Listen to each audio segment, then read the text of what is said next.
विदिताखिलशास्त्रसुधा जलधे महितोपनिषत्कथितार्थनिधे हृदये कलये विमलं चरणं भवशङ्करदेशिकमे शरणम्। करुणावरुणालय पालय मां भवसागर दुःखविदूनहृदं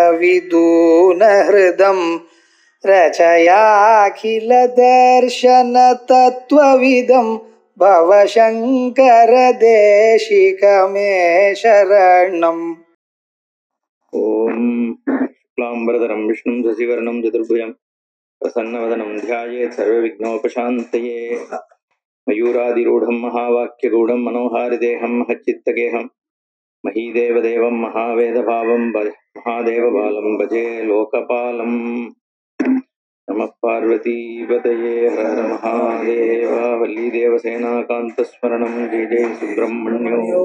பரமேஸ்வரன் பார்வதிய பரீட்சை பண்றதுக்காக போறார். பார்வதி சின்ன குழந்தைதான், 6-7 வயசு குழந்தையா தான் இருக்கா. அதனால ஈஸ்வரனையே அடையணும் அப்படிங்கிறதுனால 5 வயசுல இருந்தே தபஸ் பண்ணிட்டு இருக்கா அம்பாள். அப்போ அவளை பரீட்சை பண்ணி நிச்சயமாவே அவளுக்கு பகவான் ஈஸ்வரன் மேலதான் சிந்தை இருக்கா அப்படின்னு பாக்குறதுக்காக ஒரு விருத்த வேஷம் தரிச்சுட்டு போறார். வயசானவராக போய் ஈஸ்வரனை என்னத்துக்காக நீ தபஸ் பண்றேன்னு கேட்கிறார் அம்பாள்கிட்ட. அம்பாள் இந்த மாதிரி நான் பரமேஸ்வரனை அடையறதுக்கு தான் பண்றேன் அப்படின்னு சொன்ன உடனே இவர் சிரிக்கிறார். இந்த கிழவர், இது என்னடா அது, நீ இந்த குழந்தையா இருக்க, அவரோ கழுத்துல பாம்பை தரிச்சுன்னு இருக்கார், இடுப்புல மான் தோல் புலித்தோல் என்ன இதெல்லாம் போட்டுன்னு இருக்கிறவர், எப்ப பார்த்தாலும் ஸ்மசானத்துல இருக்கார், பஸ்மத்தை தடவின்னு இருக்கார், கையில மண்டையோட வச்சுன்னு சுத்தின்னு இருக்கார். இப்படிப்பட்டவரை போய் நீ கல்யாணம் பண்ணேன்னா நீ அக்னியை சுத்தி வருவியா இல்ல ஸ்மசானத்தை சுத்தி வருவியா அப்படின்னு பரிகாசம் பண்றார். பண்ண உடனே இதெல்லாம் நான் நேற்றுக்கே சொன்ன மாதிரி இது என்ன சொல்றது, நிந்தா ஸ்துதின்னு பேர். இந்த வள்ளலை பாடும் வாயால் அறுதலை பிள்ளையை பாடுவேன், முருகனை பத்தி சொல்றதெல்லாம் உயர்வான விஷயங்களை ஒரு கிண்டலா சொல்ற மாதிரி. அப்பனை பாடும் வாயால் சுப்பனை, சுப்பனைனா சுப்பிரமணிய சுவாமி, அந்த மாதிரி பாடுறது. அதாவது கேட்கறதுக்கு அது இதுவா சொல்ற மாதிரி இருக்கும், ஆனா பரமேஸ்வரனுடைய ஒரு தத்துவத்தை இங்க சொல்லப்படுறது. அதனால காலகாலன்னு யமனுக்கே யமனாக இருக்கிறவர் பரமேஸ்வரன். அப்ப யமனுக்கு யமனா இருக்காருன்னா என்ன அர்த்தம்னா, எங்க காலம்ங்கிறதே நின்று போயிடுதோ அப்படிப்பட்ட ஸ்வரூபம் பரமேஸ்வரனுடைய ஸ்வரூபம். அதனால காலனை அழிச்சாருன்னு சொல்லியிருக்கு. அப்போ எல்லா விதமான நாமரூபங்கள் அழியிற இடம் என்ன உலகத்துலன்னா ஸ்மசானம் தான். அந்த மாதிரி சர்வநாம ரூபமும் பரமேஸ்வரன்ட்ட ஒடுங்கிறதுங்கிறதுனால ஈஸ்வரன் ஸ்மசானவாசின்னு சொல்றது. ஸ்மசானம்னா மோட்ச ஸ்தானத்தை ஸ்மசானம் சொல்றது. அப்ப இதெல்லாம் அந்த பகவானுடைய தன்மையை சொல்றதுக்காக இந்த மாதிரி அம்பாள் சொல்றா அப்படின்னு இங்க புராணம் சொல்றது. அம்பாளுக்கு கோபம் வந்துடுறது. இது அவ தோழியை பார்த்து சொல்றா, இவர் பைத்தியக்காரர் மாதிரி இருக்கார், இல்ல ஏதோ நம்மளுக்கு கெடுதல் பண்ணணும்னு வந்திருக்கிற ஆசாமியா இருப்பார் போல இருக்கு, இவர்கிட்ட நான் பேச மாட்டேன், இவரை அனுப்பி விட்டுருன்னு சொல்லிடுறா. உடனே பரமேஸ்வரன் தன்னோட ஸ்வரூபத்தை அப்புறம் தான் காண்பிக்கிறார். இந்த மாதிரி காண்பிச்ச உடனே உன்னை விவாகம் பண்ணிக்கிறேன், நான் போய் உங்க ஹிமவான்கிட்டையும் மேனைகிட்டையும் பேசி உனக்கு விவாகத்துக்கு ஏற்பாடு பண்றேன்னு சொல்லிட்டு பரமேஸ்வரன் அந்தர்தனம் ஆயிடுறார். அப்புறம் சப்தரிஷிகளை ஸ்மரிக்கிறார். ஈஸ்வரன் சப்தரிஷிகள் வசிஷ்டர் முதலான ரிஷிகள் சப்தரிஷிகள்னு பேர். பிரம்மாவனுடைய புத்திரர்களாக 7 பேரை சிருஷ்டி பண்றார். முதல்ல சிருஷ்டி ஆரம்பத்துல பிரம்மாவானவர் 7 ரிஷிகளை சிருஷ்டி பண்றார். அந்த சப்தரிஷிகள் அவளை இவர் பரமேஸ்வரன் என்ன சொல்றாருன்னா, ரிஷிகளாகிய நீங்கள் பத்தினியோட இருக்கிறவா, எங்கிட்ட இருக்கிறதெல்லாம் பூத கணங்கள் முனிவர்கள் இவாள்லாம் தான் இருக்கா, விவாகத்தை பேசுறதுக்குங்கிற பொழுது சபத்தினியா இருக்கக்கூடிய ரிஷிகள் தான் போய் விவாகம் பேசணும் அப்படிங்கிற முறை இருக்குங்கிறதுனால சப்த ரிஷிகளாகிய நீங்கள்லாம் பத்தினிகளோட போய் இந்த ஹிமவான் கிட்ட போய் எனக்கு பார்வதியை கேட்கணும்னு சொல்லி கேட்டுக்கிறார். அப்போ அவர் முதல்ல நினைக்கிறாராம், அந்த சப்த ரிஷிகளை கூப்பிடணும்னு நினைச்ச மாத்திரத்திலேயே அவளுக்கும் அது ஸ்புரிக்கிறதாம். பகவான் நம்மள நினைக்கிறார் அப்படின்னு உடனே அவ உடனே வந்து ஸ்தோத்திரம் பண்றா. சப்தரிஷிகள் வந்து உங்களை யாரு ஸ்மரிக்கிறாளோ அவளே மரம மோட்சத்தை அடையறாங்கிற பொழுது, சர்வவியாபி சர்வாந்தர்யாமி ஒரு சுத்த ஸ்வரூபமா இருக்கக்கூடிய நீங்கள் என்ன வந்து ஸ்மரிக்கிறேள் அப்படிங்கிற பொழுது எங்களோட பாக்கியம் என்ன அப்படின்னு வந்து உத்தமமான ஒரு ஸ்லோகங்கள் வந்து பண்றா. சப்தரிஷிகள் வந்து பரமேஸ்வரன்ட்ட வந்து அது வந்து இங்க முதல்ல நந்திகேஸ்வரர்கிட்ட வந்து கேட்கிறா. நந்திகேஸ்வரர் வந்து ஐஷன் போய் உள்ள விட்ட உடனே இந்த சப்தரிஷிகள் வந்து முதல்ல போய் பார்க்கறாளாம் பரமேஸ்வரனை. பார்த்த உடனே அவருடைய அந்த அழகை பார்த்த உடனே அவ நினைக்கிறாளாம், இந்த மன்மதன் வந்து பரமேஸ்வரன் எரிச்சாருன்னு சொல்றாளே அதுல ஏதோ தப்பு இருக்கு.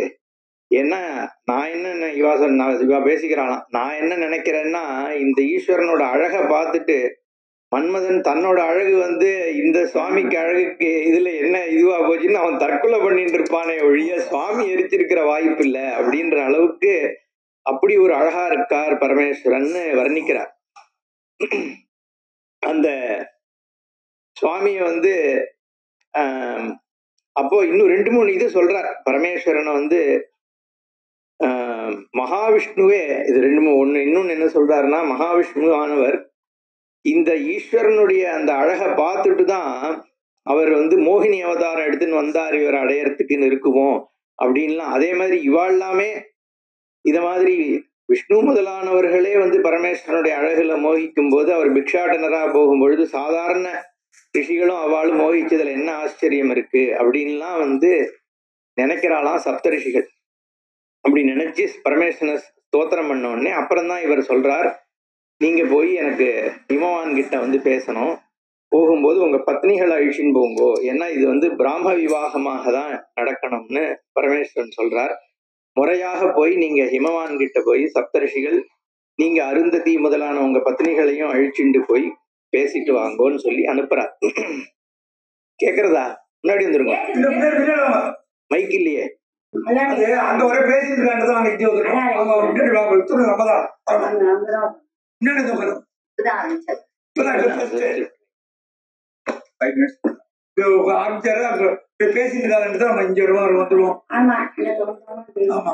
அப்போ இவர் சப்தரிஷிகள்கிட்ட விஷயங்களை சொல்றார். இந்த மாதிரி வந்து சுப்பிரமணியனை நான் வந்து உற்பத்தி பண்ண வேண்டியிருக்கு, ஏன்னா தேவர்கள்லாம் கஷ்டப்படுறதுனால பண்ண வேண்டியிருக்கு, அதனால நீங்க போய் ஹிமவான் கிட்ட வந்து விஷயத்த சொல்லி இந்த விவாகத்துக்கு ஏற்பாடு பண்ணணும். அம்பாள் வந்து என்கிட்டேந்து வேற வத்தி இல்லை, அதுவும் சொல்றார் சுவாமி. வந்து நான் வேற அம்பாள் வேறங்கிறது கிடையாது, சூரியன் வேற சூரிய பிரகாசம் வேறங்கிறது கிடையாது. சூரியமே சூரிய பிரகாசம் தான். இப்ப அங்க சூரியன் இருக்கு, அதனுடைய வெளிச்சம் இங்க இருக்குன்னு சொல்றமே ஒழிய சூரியன்றதே வெறும் பிரகாசஸ்வரூபம் தான். பாக்குறதுக்கு வேணா இங்க ஒளி இருக்கு அங்க சூரியன் தனியா இருக்குங்கிற மாதிரி தெரியுமே ஒளி, அந்த மாதிரி அம்பாள் வேற நான் வேற கிடையாது. ஆனாலும் அம்பாள் வந்து அங்க இருக்கா, இப்ப அந்த தபஸ் பண்ணிட்டு இருக்கா. அவளோட இது பௌராணிகமாக இது அம்பாள் தனியா இருக்கான்னு சொன்னாலும் பரமேஸ்வரனே தான் அம்பாள். முத்துசாமி தீட்சிதர் வந்து மீனாட்சி மேமுதம் தேகில வந்து சிவஜாயே சிவன் கிட்டேந்து உற்பத்தி ஆனவள்னு சொல்றார் அம்பாள். ஏன்னா மாயையானது, ஏன்னா இருக்கிறதே ஒரே வஸ்து தான், பரமேஸ்வரன் மட்டும்தான் இருக்கார். ஆனா ஒரு நாடகமா உலகம் நடக்கிறதோ இல்லையோ அந்த நடத்தி வைக்கிறது அம்பாள். அப்போ வேற ஒரு அம்பாள் வந்து நடத்த முடியாது, சுவாமியே தான் அம்பாளாகவும் இருக்கார். அதனாலதான் தாயுமானவர்னு பேரு சுவாமிக்கு, மாத்ருபூதேஸ்வரர் அப்படின்னு பேர். சுவாமி அம்பாளே தான் தாய், அம்பாளே தான் தகப்பன். அதனாலதான் நான் தட்சிணாமூர்த்தியை பத்தி இன்னொரு விஷயம் கூட நான் நித்திக்கு சொல்லலை. ஒரு காது வந்து தட்சிணாமூர்த்தியை பார்த்தோம்னா ஆம்பளையோட தோடு இருக்கும், இடது பக்கம் வந்து பொம்மநாட்டி தோடு இருக்கும். சுவாமியே தாயார், சுவாமியே அப்பாங்கிற அந்த தாத்பரியம் அதை வந்து வேதாந்தத்துல சொல்லும் பொழுது அபின்ன நிமித்த உபாதான காரணம். உலகத்தினுடைய மெட்டீரியலும் பரமேஸ்வரன் தான், பண்றதும். இப்போ ஒரு விஷயம் பண்ணணும்னா அதுக்கு மெட்டீரியலும் தேவை, பண்றவனும் தேவை. பானை பண்ணணும்னா களிமண்ணும் தேவை, கொயவனும் தேவை.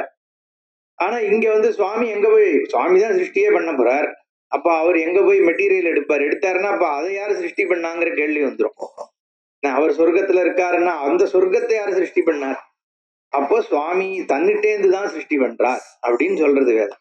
அப்போ சிருஷ்டி பண்ணக்கூடிய பொருளும் சுவாமி தான், அது அம்பாள்னு சொல்றோம்.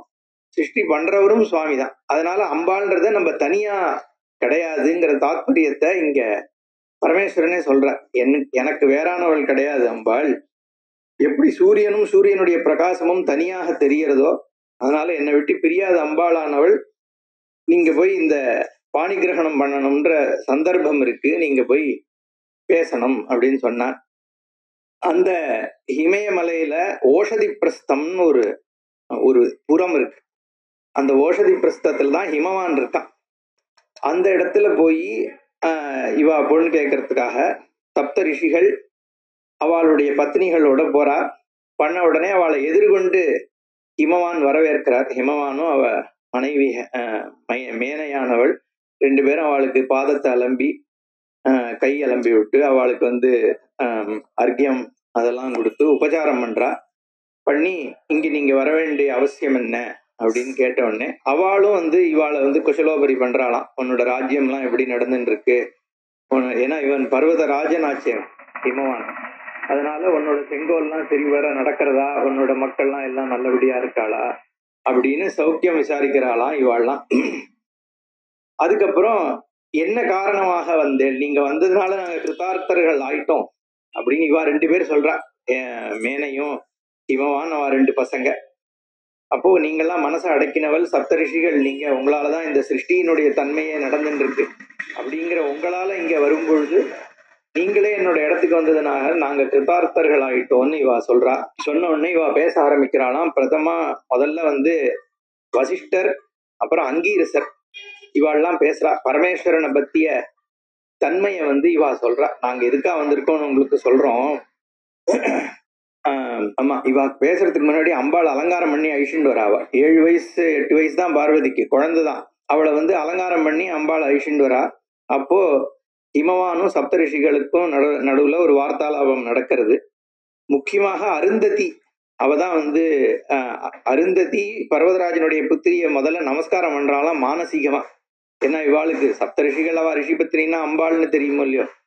அதனால அந்த மடியில வச்சுட்டு ஹிமவான் வெக்கப்பட்டு சொல்றானா, இவதான் எங்களுக்கு எல்லாமே பிராணனா இருக்கா அம்பாள். ஏன்னா எத்தனையோ தவம் பண்ணி கிடைச்ச பொண்ணு இல்லையா அம்பாள். அதனால சொன்ன உடனே இவர் சொல்றா, இவா அங்கீரஸ் பேச ஆரம்பிக்கிறார். அவர் சொல்றார், நாங்க இங்க எதுக்கு வந்திருக்கோன்றதை கேளுங்கோ. எந்த ஒரு பொருளானது லோகத்தையே படைக்கிறதோ பரபிரம்ம வஸ்துவாக இருக்கோ, பிரம்மா முதலான தேவர்களை யார் படைக்கிறாரோ, எல்லா காரணத்துக்கும் காரணமாக இருப்பது யாரோ, சர்வ அதிஷ்டானமாக இருக்கிறது யாரோ, என்ன எல்லாத்தையும் படைத்து ரட்சிச்சு அழிச்சு சிருஷ்டி ஸ்திதி சம்ஹார திரோபாவ இந்த மாதிரி அனுகிரகம், இந்த பஞ்சகிருத்தியம் பண்றார் பரமேஸ்வரன். அப்படி இருக்கக்கூடிய விஷயங்கள்லாம் யார் பண்ணிட்டு இருக்காளோ, பரஞ்சோதி ஸ்வரூபமாக யார் இருக்காளோ, பரவஸ்துக்கெல்லாம் பரவஸ்துவா யார் இருக்காளோ, எப்படிப்பட்ட ஒரு பரிசுத்தமான ஸ்வரூபமாக எந்த ஒண்ணு இருக்கோ, சர்வ மங்களத்தை கொடுக்கக்கூடியதாக இருக்கோ, அதுக்கு பொண்ணு கேட்டு வந்திருக்கோம் உங்ககிட்ட அப்படின்னு இவார் சொன்ன உடனே ரொம்ப ஹிமவான் ரொம்ப சந்தோஷப்படுறான். உடனே அதனால என்னன்னு சொல்லிட்டான் என்ன இவன். ஏன்னா இவ இந்த மாதிரி சொன்ன உடனே அவன் யார்கிட்டையும் கேட்கவே இல்லையா என்ன. ஏன்னா காலனுக்கு காலன் சந்திரகலையை தரிச்சுட்டு இருக்கிறவர், அப்பேற்பட்ட ஒரு சுவாமிக்கு உன்னோட பொண்ணை பத்னியாக கொடுக்கணும் அப்படின்னு எந்த பாதத்தை தேடி போய் பிரம்மா விஷ்ணுக்களால அடைய முடியலையோ, என்ன ஹம்சரூபமாக பிரம்மாவானவர் தேடி போய் அலைஞ்சும் பார்க்க முடியாத அந்த ஸ்வரூபம் இருக்கோ, யாரு ஒன்று பார்வையாலேயே விருத்தரனை வதம் பண்ணாரோ, இது மாதிரி வரிசையா சொல்லிண்டே போறார். பரமேஸ்வரனுடைய ஒரு ஸ்வரூபத்தை தத்துவார்த்தமாகவும் சொல்றார், பௌராணிகமாகவும் சொல்றார். இப்போ நம்ம சகஸ்ரநாமங்கள்லாம் பார்த்தா 3மே வரும். சில இடத்துல தத்துவார்த்தமான நாமங்கள் வரும், என்ன சர்வாதாராய நமஹா, என்ன அந்த மாதிரி எல்லாம் அனாமயாய நமஹா, பரபிரம்மஸ்வரூபிணே நமஹா, இப்படிலாம் வரும்பொழுது பரமாத்மாவா சொல்றது. அதுக்கப்புறம் சகுண பிரம்மமாக என்ன அனந்த சயனாய நமஹா இது மாதிரி வரும், வைகுண்ட பத்தையே நமஹா, அதெல்லாம் மகாவிஷ்ணுவா சொல்லும் பொழுது. அதுக்கப்புறம் சில சமயம் அவதாரங்களும் வரும், வசுதேவ புத்திராய நமஹா, கோபீஜன வல்லபாய நமஹா. இது ஒரே இதுலயே பார்த்தா 3மாவும் சொல்றது உண்டு. பரம்பிரம்மமாகவும் சொல்லும், விஷ்ணு சஹஸ்ரநாமே அப்படிதான் பரபிரம்மமாகவும் சொல்லும், அதே சமயத்துல சகுணமாகவும் சொல்லும், அவதாரமாகவும் சொல்லும். அந்த மாதிரி இங்க ஈஸ்வரனை பத்தி சொல்லும் பொழுது பிரம்மவஸ்துவாகவும் சொல்றார். இங்க இவா சப்தரிஷிகள் அங்கீரஸ் சொல்றார். அதே சமயத்துல ஈஸ்வரனுடைய பௌராணிகமான தன்மைகளையும் இங்க சொல்லி அப்பேற்பட்ட ஈஸ்வரனுக்கு பொண்ணு கொடுக்கணும்னு இவாட்ட கேட்கிறா. சொல்லி முடிச்ச உடனே அவன் வந்து எங்களோட பாக்கியம் இந்த மாதிரி எல்லாம் வந்திருக்கிறது எங்களோட ஒரு ஏதோ பெரிய பரமேஸ்வரனுடைய அனுகிரகத்தினால் நடக்கிறது, சுபஸ்ய சீக்கிரம்ங்கிறதுனால சீக்கிரமா பண்ணணும் அப்படின்னு அவர் பர்வதராஜன் சொல்லிட்டான். இவா வந்து முனீஸ்வரர்கள் என்ன சொல்றான்னா, நீங்க சொன்னா போராது, ஆத்து மாமின்னு சொல்லணும். அதனால வந்து விவாகத்தை பொறுத்த வரைக்கும் ஸ்திரீகளினுடைய குடும்ப தலைவிகளினுடைய சம்மதத்து மேலதான் பெண்களுக்கு அப்படின்னு சொல்றது, புராணமே சொல்றது.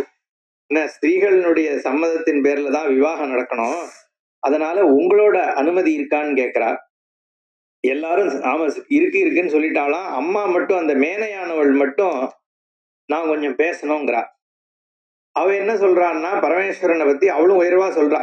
இது வந்து எப்பேற்பட்ட ஈஸ்வரன்னா வந்து தக்ஷ பிரஜாபதியினுடைய யாகத்தை போய் துவம்சம் பண்ணவர், பிரம்மாவனுடைய 5வது தலையை கிள்ளி எடுத்தவர், என்ன அப்புறம் உலகத்தை படைக்கிறதுக்காக மகாதேவர் மகேஸ்வரர்ன்ற பேர்ல இருக்கார், உலகத்தை அழிக்கிறதுக்காக மிருத்யுஞ்சயர்ன்ற பேர்ல இருக்கார், ஏகப்பட்ட சம்ஹாரங்கள்லாம் பண்றார். இப்படி இருக்கிறவர் இவர். இதுவோ எனக்கு 7 வயசு குழந்தை. அவர் எல்லாம் பெரியவர் தான், இருந்தாலும் தம்மாத்துக்கு இப்படி ஒருத்தர் வந்து இதுவா வர முடியுமாங்கிற ஒரு எண்ணம் இருக்கு. அதுலதான் அந்த நேத்திக்கு சொன்ன இதை சொல்றார்.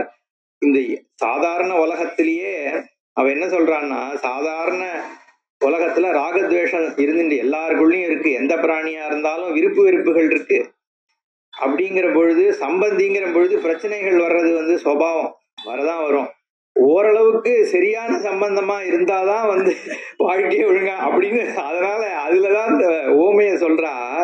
வந்து யானை மேல உட்கார்ந்து இருக்கவனுக்கு சுண்ணாம்பு கொடுக்கணும்னா நம்மளும் யானை மேல இருந்தாதான் முடியும், நீ இங்க இருந்து கொடுத்தேன்னா அது சரியா வராதுங்கிறதுனால அவர் அவ்வளவு உயர்வா இருக்கார். ஆனா நம்ம அந்த லெவல்ல இல்லையே, நம்ம பொண்ணை வந்து இங்க கொடுக்க முடியுமா அப்படின்னு வந்து அவ கேக்குறா. கேட்டதுக்குதான் அப்புறம் அருந்ததி பேசுறா. அவ சொல்றா, நீ நினைக்கிற மாதிரி இல்ல, ஈஸ்வரன் அதாவது உலகம் நன்னா நடக்கணும்னா சிக்ஷை பண்றது பண்ணிதான் ஆகணும். யாருக்கு தண்டனை கொடுக்கணுமோ அவளுக்கு தண்டனை கொடுத்தாதான் சாதுக்களுக்கு வந்து சுகமா வாழ முடியும். அதனால பரமேஸ்வரன் வந்து தண்டிக்கிறார், தட்சணை தண்டிச்சாருன்ற காரணத்தினாலலாம் நீ வந்து யோசிக்கல் ஆகாது. அது மட்டும் இல்லாம உன் பொண்ணை பத்தி உனக்கு தெரியாது, லோகமாதாவானவள் அவள், அதனால நீ வந்து இதை பத்திலாம் யோசிக்க வேண்டியதில்லை, இப்படிப்பட்ட ஒரு பாக்கியம் இருக்கு, அதனால பண்ணணும்னு சொன்ன உடனே அவ அது புரிஞ்சுன்றா அப்படிங்கிறதாக சொல்றார் சூதர். அதுல யாரெல்லாம் தண்டிக்கப்பட்டான்னு வரிசையா சொல்லப்படுறது. பிரம்மாவே தண்டிக்கப்பட்டார் அப்படின்லாம் இதுல வந்து சொல்றார். நம்ம அதெல்லாம் முருகன் பிறந்தான் இன்னைக்கு. அப்புறம் சரின்னு சொல்லி இவர் ஹிமவான் கேட்கிறார், விவாகம் எப்படி பண்ணணும் சுவாமி, அம்பாளுக்கு வந்து விவாகத்தை வந்து எப்படி நடக்க போறது, என்ன மாதிரி பண்ணணும்னு உடனே சப்தரிஷிகள்லாம் என்ன சொல்றான்னா, இதை நீ விமர்சையா பண்ணு, வந்து பெரிய பெரிய மண்டபங்கள் கட்டி எல்லாரையும் ஆஹ்வானம் பண்ணி பரமேஸ்வரனுடைய விவாகம் பண்ணணும்னு இவா சொன்ன உடனே அவர் கேட்கிறார், நீங்களே ஒரு நல்ல நாளா பார்த்து சொல்லணும், பரமேஸ்வர பார்வதியினுடைய விவாகம் பண்றதுக்கு நல்ல முகூர்த்தம் சொல்லணும், ராசி நல்ல காலம் இருக்கிற மாதிரின்னு. உடனே அவ பார்த்துட்டு, நாளைக்கே நாள் நன்னா இருக்கு, உத்திர நட்சத்திரமாக இருக்கு, பங்குனி மாசமாக இருக்கு, எல்லா விதமான வேலையும் சுபமாக இருக்கு, அதனால நாளைக்கே பார்வதி பரமேஸ்வராலோட விவாகம் பண்ணலாம். பங்குனி உத்திரத்துல நடந்ததாதான் புராணம் சொல்றது. அப்போ 7வது இடத்துல சுத்தமான ராசியில இருக்கிறதுனால இந்த நேரத்துல நீ பார்வதியை வந்து மகாதேவனுக்கு வந்து தானம் பண்ணி கொடுக்கறது உச்சிதம் அப்படின்னு இவா சப்தரிஷிகளே அவளுக்கு சொல்றா. சொன்ன உடனே வர்றவா எல்லாருக்கும் மரியாதை பண்ணணும், இந்த மாதிரி என்ன தேவையோ அதை பண்ணணும்ன்றதெல்லாம், அது மாதிரி பண்ணும் பொழுது லோகக்ஷேமம் உண்டாகும், அதிதி சத்காரம் பண்ணணும்னு சொல்லிடுறா. சொல்லிட்டு அவ கிளம்பி போயிடுறா. ஹிமவான் திடீர்னு ஒரே நாள்ல வந்து நமக்கு 6 மாசம் கொடுத்தாலே மண்டபம் கிடைக்க மாட்டேன்றது, இவர் ஒரு நாள்ல எங்கேயாவது மண்டபம் பிரமாதமா கட்டணும்னு சொல்லிட்டு போயிட்டார். சரி என்ன பண்றான், மைனா கண்ண அவருடைய பையனை கூப்பிட்டு ஹிமவான் கேட்கிறான். மேனையோட பையங்கிறதுனால மைனா கண்ணு பேர். அவனை கூப்பிட்டு ஹிமவான் கேட்கறான், இது இப்ப என்ன பண்ணலாம், இந்த மாதிரி ஒரு விஷயம் சொல்லிட்டு போயிட்டாரன். அவன் சொல்றான், இதுக்கு வந்து ஒரே நாள்ல பண்ணணும்னா விஸ்வகர்மாவை தான் வந்து கூப்பிடணும். விஸ்வகர்மாவுக்கு தொஷ்டான்னு ஒரு பெயர் உண்டு. அந்த தொஷ்டாவான விஸ்வகர்மாவை அவன் தான் வந்து தேவலோகங்கள்லாம் நிர்மாணம் பண்ணவன். அவனை கூப்பிட்டு, சொர்க்கலோக சிற்பி அவனை கூப்பிட்டு நீ இத மண்டபத்தை ஏற்பாடு பண்ணு அப்படின்னு சொன்ன உடனே ஹிமவான் வந்து அவனை பர்வதராஜன் தொஷ்டாவை கூப்பிடுறார். தொஷ்டா வந்த உடனே அவருக்கு உபச்சாரங்கள்லாம் பண்ணிட்டு, எனக்கு இந்த மாதிரி பெரியதாக ஒரு மண்டபத்தை கட்டி அனுகிரகம் பண்ணணும் அப்படின்னு சொன்ன உடனே க்ஷணத்துல, அதாவது இதெல்லாம் விஸ்வகர்மாவனுடைய சிருஷ்டி மானச சிருஷ்டி மாதிரி, ஒரு க்ஷணத்து என்ன தேவையோ நம்ம கேட் டிசைன் பண்ற மாதிரி சொல்லிட்டோம்னா அது எல்லாத்தையும் டிசைன் பண்ணி கொடுத்துரும். அந்த மாதிரி விஸ்வகர்மாவானவர் வந்து க்ஷணத்திலேயே அந்த பெரிய சிருஷ்டியை பண்றாராம். அந்த மண்டபம் எப்படி இருக்கு அப்படின்னு பெருசா சொல்லப்படுறது. லட்ச யோஜன விஸ்தீர்ணமா ஒரு மண்டபத்தை கட்டுறார். மகா பிரகாசமா இருக்கான். பலவிதமான கட்டிடங்கள், என்ன 1000 மெத்தைகள் இருக்கான். அப்புறம் உப்பரிகைகள்லாம் இருக்கிற மாதிரி இருக்கு. என்ன சில இடத்துல நீரோட்டங்கள், குளங்கள், அந்த ஜலம்லாம் வச்சு, இப்பெல்லாம் வந்து அந்த ரிசப்ஷன் ஸ்டேஜில் எல்லாம் வைக்கிறான் இல்லையா, தண்ணி கொட்டுற மாதிரி, அந்த மாதிரி அங்கங்க அதெல்லாம் ஏற்படுத்துறாளாம். அப்புறம் வாசப்படி, அந்த மாதிரி சுவர்கள், இந்த இதெல்லாம் மாணிக்கங்கள், வைரம், வைடூரியம் எல்லாம் பதிச்சதாக இருக்கான். சில இடத்துல செவுரு மாதிரி தோன்றதான், செவுரு இருக்கிற இடத்துல பார்த்தா வழி இருக்கான். சில இடம் வழி மாதிரி தோன்றதான், ஆனா கிட்ட போய் பார்த்தா செவுரு இருக்கான். அந்த மாதிரிலாம் இதுல சொல்லப்படுறது. இப்படியெல்லாம் வந்து விதவிதமாக வந்து ஆயிரக்கணக்கான வருஷம் முன்னாடி எழுதியிருப்பா. இருந்தாலும் நிஜமா அது நடந்தோ இல்லை, இவாளுடைய அந்த ஒரு இது எப்படி இருக்கு. அப்போ பலவிதமான கம்பங்கள், அநேக வித ரத்னங்கள்னால கம்ப வரிசைகள், மண்டபங்கள் எல்லாம் ஏற்படுத்தப்பட்டது. முத்து மணிகள்னால ஜன்னல்கள்லாம் போடப்பட்டிருந்துதான், ஜன்னல் கம்பிகள்லாம். அப்புறம் பல பழத்தோரணங்கள்லாம் கட்டப்பட்டு, வைரங்கள் இழைக்கப்பட்ட படிகள், ஸ்படிகத்தினால ஆன திண்ணை இருக்கான். இப்படி பெரிய பெரிய துவஜங்கள், சூரிய பிரகாசத்தோடு இருக்கக்கூடியதாகிய ஒரு கல்யாண மண்டபத்தை விஸ்வகர்மா கட்டி கொடுத்துடுறான். அப்புறம் இவன் ஹிமவானானவன் விஸ்வகர்மாவை கூப்பிட்டு அவனுக்கு செய்ய வேண்டிய இதெல்லாம் பண்ணி முடிச்சுட்டு, அம்பாளுக்கும் அப்புறம் ஸ்நானம் பண்ணி வச்சு, மங்கள ஸ்நானங்கள்லாம் பண்ணி வச்சு அழிச்சுட்டு வரா. அப்ப சங்கம், கொம்பு, வாத்தியங்கள்லாம் முழங்கிறது. அம்பாளுக்கு வந்து பிராமணர்கள்லாம் வந்து தேவி சூக்தத்தை ஜபம் பண்ணி அபிஷேகம் பண்றான்னு இருக்கு. அப்போ சர்வமங்கலமாக இருக்கக்கூடிய ஒரு வேளையில அம்பாளை ரெடி பண்ணி அழிச்சுட்டு வரா. இதுக்கு நடுவுல அங்க பரமேஸ்வரன் என்ன பண்றார் அப்படின்ற அம்பாளோட அலங்காரம் பண்ணப்பட்ட அம்பாளோட வர்ணனையும் இருக்கு. அதுவும் ரொம்ப அழகா வந்து சொல்லப்படுறது. எப்படி அம்பாளினுடைய என்னென்ன மாதிரியான ஆபரணங்கள் போட்டு இருந்தா, அந்த ஆபரணங்கள்னால அவளுடைய அங்கங்கள்லாம் எப்படி வந்து ஜொலிச்சுது. அப்புறம் அதான் இது நம்ம எப்பவும் சொல்ற மாதிரி, ஆபரணத்தினால அம்பாளுக்கு அழகா, அம்பாள்னால ஆபரணத்துக்கு அழகாங்கிற மாதிரியான ஒரு அழகாக அம்பாள் ஜொலித்தா அப்படின்னு வர்ணனை இருக்கு. இப்படி அம்பாள் வந்து இங்க ரெடியான உடனே ஹிமவான் வந்து என்ன பண்றான், இப்போ இது பிராம விவாகமா நடக்கணும்னு சொல்லிட்டு போனா இல்லையா. பிராம விவாகத்துல முக்கியமான விஷயம் என்னன்னா, வரன் தேடி போய் நம்ம அழிச்சுட்டு வரணும். மொத்தம் 7 விதமான விவாகங்கள் இருக்கு. அதுல உத்தமமான விவாகம் பிராம விவாகம். நம்ம பிராமணாலாம் பொதுவா பண்ற விவாகம் பிராம விவாகம் தான். பிராம விவாகத்துல வந்து அதனாலதான் காசி யாத்திரைன்னு பண்றோம். வரன் வந்து காசிக்கு போயின்னு இருக்கார். இவர் வதுவை வச்சுட்டு இருக்கிற இவர் வந்து போய் தேடின்னு போறார் வரனை. போயின்னு இருக்கிறவரை கூப்பிட்டு, நீங்கள் தான் வந்து உச்சிதமான வரன், உங்களுக்கு வந்து நான் வந்து இந்த தானத்தை பண்ணணும்னு பண்ணி கேட்டுட்டு வரணும். வரனை போய் தேடி கண்டுபிடிச்சுன்னு வந்து பண்றதுக்கு பிராம விவாகம். அது தவிர பல விஷயங்கள் இருக்கு. இந்த விவாகமே சொல்லப்படும் பொழுது நம்ம பண்ற விவாகங்கள் மாதிரிதான் வரிசையா எல்லாம் சப்தபதியில இருந்து எல்லாத்தையுமே இது சொல்றது. அப்போ பகவான் வந்து யாருனால தம்பதி ஆகிறதுனால கிரகஸ்தராரோ அப்பேற்பட்ட அந்த அம்பாளை 8 விதமான விவாக முறையில பிராம விவாகத்துல வந்து வரனை தேடி அழைச்சு கன்னிகைய வந்து தானம் பண்ணணும் அப்படிங்கிறதுனால பக்தி சிரத்தையோடு ஹிமவான் என்ன பண்றான்னா, பரமேஸ்வரனை பார்க்க கைலாசத்துக்கு போறான். கைலாசத்துக்கு போய் அங்கேயும் ரத்தனமயமா இருக்கு. அதுவும் அதே விஸ்வகர்மாவால நிர்மாணம் பண்ணப்பட்டது தானே. அங்க போன உடனே நந்திகேஸ்வரர் கிட்ட போய் எப்பவும் மாதிரி பரமேஸ்வரனை பார்க்கணும் அப்படின்னு விஜாபனம் பண்ண உடனே நந்திகேஸ்வரன் அழிச்சின்னு போய் பரமேஸ்வரன்கிட்ட போய் விடுறார்.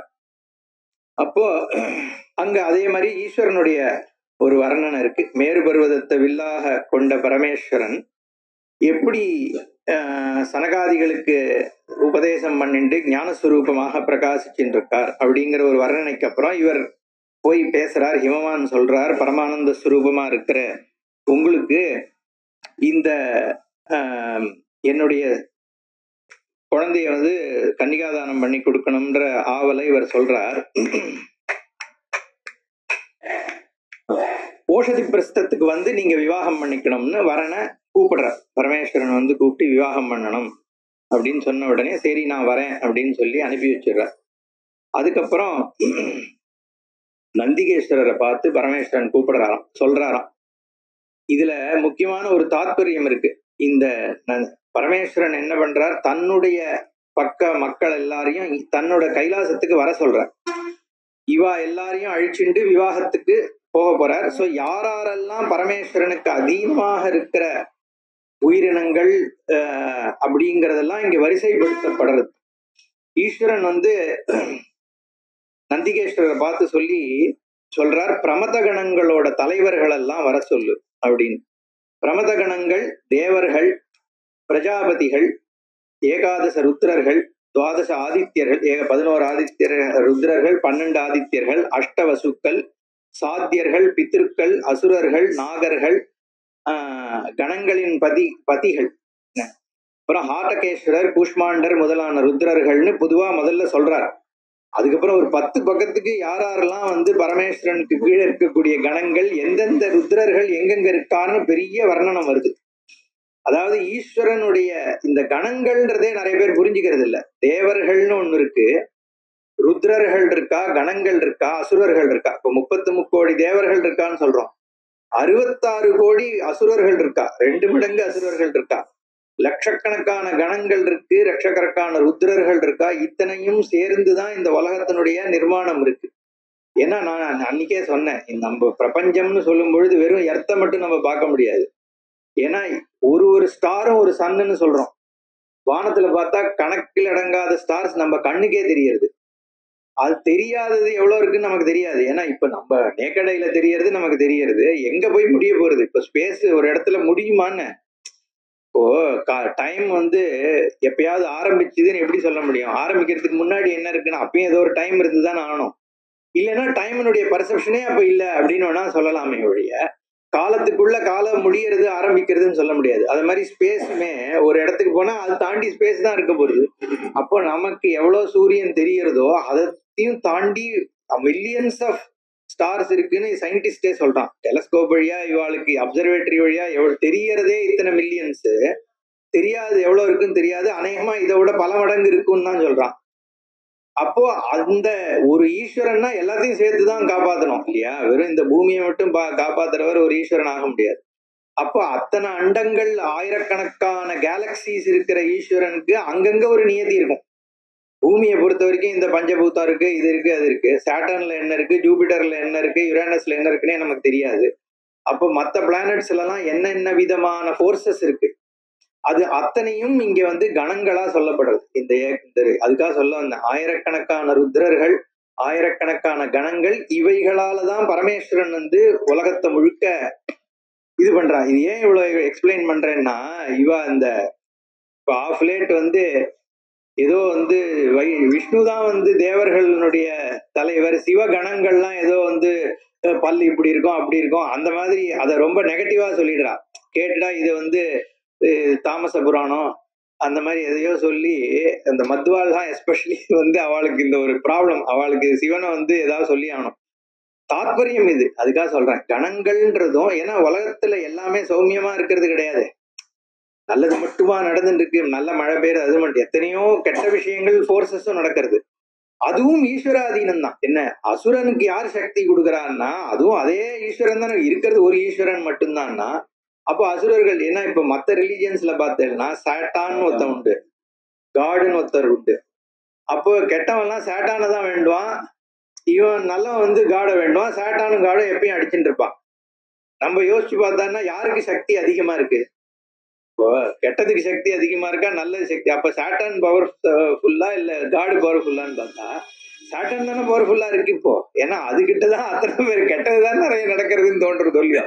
அப்போ அந்த மாதிரி வந்து நம்ம தர்மத்துல வந்து சாட்டான்னு தனியாவும் இதுவும் கிடையாது, எல்லாருக்கும் ஒரே, ஏன்னா ஒரே சொரூபம் தான் இருக்கு.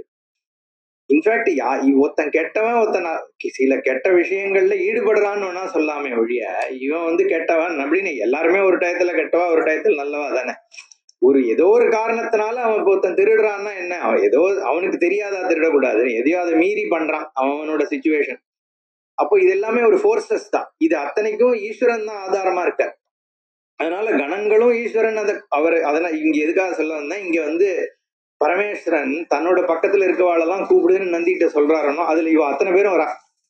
அதாவது இந்த கணங்கள் வருது, ருத்ரர்கள் வரா, தேவர்கள் வரா, நதிகள் வருது, பர்வதங்கள் வருது, திதிகள் வருது, நட்சத்திரங்கள் வருது, தினங்கள் வருது, இந்த மாதிரி நதிகள் வருது, காலம் வருது, தெரிந்தது தெரியாததுன்னு மொத்தமா வேற ஒண்ணு போட்டான். நீ சொல்ல முடியாத விஷயங்கள் இருக்கா, எதெல்லாம் உனக்கு தெரியாதோ அதெல்லாத்தையும் வர சொல்லு அப்படின்னு வரிசையா போயிட்டே இருக்கு. அப்போ இந்த மாதிரி வந்து நந்திகேஸ்வரர் கிட்ட பரமேஸ்வரன் இவாளெல்லாம் வர சொல்லுன்னு சொன்ன உடனே நந்திகேஸ்வரர் அவளெல்லாம் வந்து ஸ்மரிக்கிறார். மகாவிஷ்ணுல இருந்து ஆரம்பிச்சு ஒத்தரா வரா.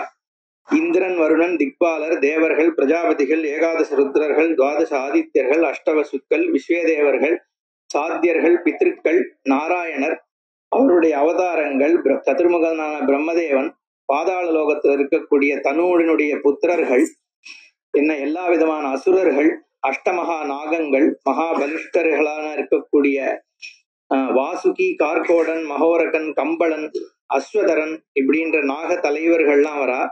தங்கபாலன், மகாபத்மன் வரிசையா போறது. என்ன விரோச்சனன், பலி, நமுச்சி, வலன், மகாஜம்பன், ஜம்பன், ஹயக்ரீவன் இப்படின்ற அசுரர்கள்லாம் பாதாள லோகத்திலேருந்து வராலாம்.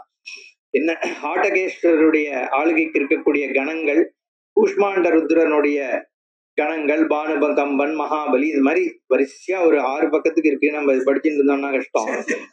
இந்த மாதிரியான இவா வரிசையா ஒத்தரியா இவர் கூப்பிடுறார், இவெல்லாம் வரா. அது தவிர கலைகள், முகூர்த்தங்கள், தினம், திதி, பக்ஷங்கள், ரித்து இவாளெல்லாம் கூப்பிடுறா.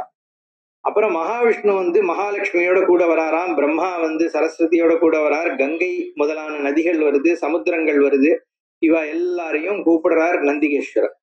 அது இந்திரன் வரான்.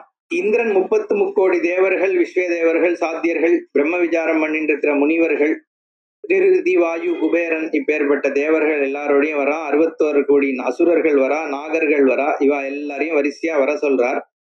வெவ்வேறு விதமான ருத்ரர்கள், அந்த ருத்ரர்களுமே வந்து சமுத்திரத்துக்கு அடியில இருக்கக்கூடிய ஆயிரக்கணக்கான ருத்ரர்கள், பாதாள லோகத்தை பண்ணிட்டு இருக்கிற ருத்ரர்கள், இந்த மாதிரி எல்லாம் பராக்கிரமம் வாய்ந்த ஜோலகேசர் பேரோட வருது. யார்? ரக்தவர்ணர். அவர்கிட்ட 10 கோடி கணங்கள் இருக்கான். கேசராட்சர் 1000 கோடி கணங்களோட வரார். வைத்யுதர் அப்படிங்கிறவர் வந்து 8 கோடி வனங்களோட, இந்த மாதிரி வந்து வரிசையா சொல்லப்படுறது. யார் வரா, எப்ப இப்படி எல்லாம் வரான்ட்டு. இவாள்லாம் இவரோட பக்கத்துல அழிச்சுண்டு பரமேஸ்வரன் போகிறதுக்காக வர சொல்றார். வர்றவா எல்லாரும் நந்திகேஸ்வரர்கிட்ட அனுக்கியை வாங்கிட்டு பிரமத கணங்கள்னு இருக்கு சிவனுடைய கணங்கள்ல, அதுவும் வரிசையா சொல்லப்படுறது. எல்லாம் கோடி கோடி தான். பஞ்சாக்ஷன் அப்படிங்கிறவன் 555 கோடி கணங்களோட வரானா. என்ன சதமன்யூன்றவன் 100 கோடி கணங்களோட வரான். இந்த மாதிரி பிரமத கணங்கள்லாம் கோடானு கோடி கணங்களோட, ஸ்கேல் அவ்வளவு பெருசுன்னு அர்த்தம். அவ்வளவுதான். அத்தனை விதமான போர்சஸ் பரமேஸ்வரனுடைய அதீனத்துல இருக்கு. அதை எல்லாத்தையும் எடுத்துட்டு அவர் தான் அது எல்லாத்தையும் தன்னுடைய கண்ட்ரோல்ல வச்சிருக்காருன்றதுனால அவ நாகர், கருடர், யக்ஷர், கந்தர்வர், கிண்ணறர்கள் இவாள்லாம் பாடுறாளாம். இந்த கானங்கள் முழங்க இவாள்லாம் கிளம்பி இவா முதல்ல வந்துடுறா. வந்த உடனே நந்திகேஸ்வரர் வந்து இவாள்லாம் இன்ட்ரோடியூஸ் பண்ற. அதுதான் நான் அன்னைக்கு சொன்னேன். கையில அந்த கம்பை வச்சுட்டு எல்லாரையும் வந்து வரிசையா உட்கார வைக்கிறார். என்ன இத்தனை கணங்களும் உட்கார, எல்லாரையும் ஒரு ஆர்டர்லியா உட்கார வச்சு நந்திகேஸ்வரர் வந்து ஒவ்வொருத்தரையா நீ எழுந்துரு, நீ இவர் தான் விஷ்ணு, அது வேற விஷ்ணுவே இன்ட்ரோடியூஸ் பண்றார். விஷ்ணுவை இன்ட்ரோடியூஸ் பண்ணி என்ன சொல்றாரு, உங்களோட இடது பாகத்துல இருந்து உற்பத்தி ஆனாரே விஷ்ணு, அது இவர் தான் அப்படிங்கிறார். அப்புறம் உங்க வலது பாகத்துல இருந்து உற்பத்தியான பிரம்மா இவர் தான். அதாவது சுவாமின்னு ஒரே பரமேஸ்வரனுடைய அங்கம்தான் வந்து பிரம்மா, விஷ்ணு, ருத்ரன் எல்லாமே அப்படிங்கிறதுனால முதல் தேவனாக இருக்கக்கூடிய காலாக்னி ருத்ரர், அப்புறம் கூஷ்மாண்ட ருத்ரர், வீரேஷ ருத்ரர், ஹாடகேஷ ருத்ரர், இவ எல்லாரையுமே வந்து நந்திகேஸ்வரர் வந்து இன்ட்ரோடியூஸ் பண்ணி விடுறார். பண்ணி விட்ட உடனே அப்புறம் இவாள்லாம் கிளம்பி இமயமலைக்கு போறா. அதுக்கு முன்னாடி பரமேஸ்வரனுக்கு வந்து ஆபரணங்களை கொடுக்கிறார் பிரம்மா. அதை வந்து தொட்ட உடனே ஆபரணங்களால சுந்தரேஸ்வரரா ஆயிடுறாராம். அது வரைக்கும் வந்து இந்த மான் தோல், யானை தோல், பாம்பு போட்டு இருந்தவர். இதெல்லாம் போக ஃபுல்லா உடம்பு முழுக்க வந்து ஆபரணங்களால இன்னும் வந்து அழகாயிட்டார். சுந்தரேஸ்வரர் ஹாலாசிய மகாத்மியத்துல சொல்லும் பொழுதே பரமேஸ்வரன் வந்து அந்த சுந்தரமாக அது ஹாலாஸ்யமாகத்தியம்ன்றது மீனாட்சி சுந்தரேஸ்வரருடைய கதை. ஹாலாஸ்யநாதர்ன்றதுதான் ஆலவாய். இன்னைக்கு நான் இவன்ட்டு கூட கேட்டுட்டு இருந்தான். ஆலம்னா வந்து ஆலம், ஆலவ விஷம். நம்ம சுவாமிக்கு தானே பேர், ஹாலாஸ்ய சுந்தரர் தானே பேரு. அந்த ஆசியம்னா முகம்னு அர்த்தம், வாய். அந்த சதுஷ்கூடபுரின்னு இருக்கக்கூடிய மதுரைக்கு வந்து நிறைய பெயர் உண்டு. துவாதசாந்தம்னு ஒரு பெயர் உண்டு, அப்புறம் வந்து சதுஷ்கூடபுரின்னு ஒரு பெயர் உண்டு, ஜீவன் முக்திபுரின்னு ஒரு பெயர் உண்டு. இப்படி மொத்தம் 7-8 நாமங்கள் உண்டு. ஹாலாஸ்யநாத கஷேத்திரம்னு ஒண்ணு உண்டு, சதுஷ்கூடபுரின்னு உண்டு. அதை சேர்த்துதான் கூடல் ஆலவாய் அப்படின்னு தமிழ்ல சொல்லும் பொழுது மதுரையை வந்து ஆலவாயின்னு சொல்றோம். அங்கேயுமே அம்பாள் வந்து இதே மாதிரிதான் 5 வயசு 3 வயசு பொண்ணா, அங்க 5 வயசு நினைக்கிறேன், இதுலதானே 3 வயசு. அம்பாளே வரா வந்து காஞ்சனமாலைக்கு வந்து நான் பொண்ணா பிறக்கிறேன்னு வரம் கொடுக்குறா இல்லையா அம்பாள். அங்கேயும் இதே கிட்டத்தட்ட இதே மாதிரிதான் நடக்கிறது. மீனாட்சி விவாகத்துக்கு முன்னாடியும் பரமேஸ்வரன் வந்து இந்த அதுக்காக சொல்ல வந்தேன், இந்த மான் தோல் புலித்தோல் யானை தோலோட இருக்கிற ஈஸ்வரன் சுந்தரேஸ்வரரா மாறுறார். அப்புறம் தான் சௌந்தரபாண்டியனாக வந்து ஆட்சி பண்றாரு இல்லையா. அதுக்கு முன்னாடி அம்பாள் திக்விஜயம் பண்ணிட்டு வரா, தடாத்தகையாக பிறந்து வந்ததுக்கு அப்புறம் ஈஸ்வரன் வந்து அங்க அம்பாளை வந்து ஸ்வீகரிச்சுக்கிறார். அதே மாதிரி இங்க பரமேஸ்வரன் இந்த ஆரங்கள்லாம் போட்டுக்கிறாராம். எல்லாத்தையும் தேவர்கள் எல்லாருக்கும் கொடுத்துரு அப்படின்னு சொல்லிடுறாரு. அதுக்கப்புறம் நந்திகேஸ்வரர் அவளுக்கு எல்லாம் கொடுத்ததுக்கு அப்புறம் சங்கம் பேரி தூரியம் துந்துபி டிண்டிமம் வீணை அந்த நாதங்கள்லாம் முழங்க பரமேஸ்வரன் அங்கேருந்து கிளம்பி இந்த பெரிய ஒரு ப்ரொசஷனா வராராம்.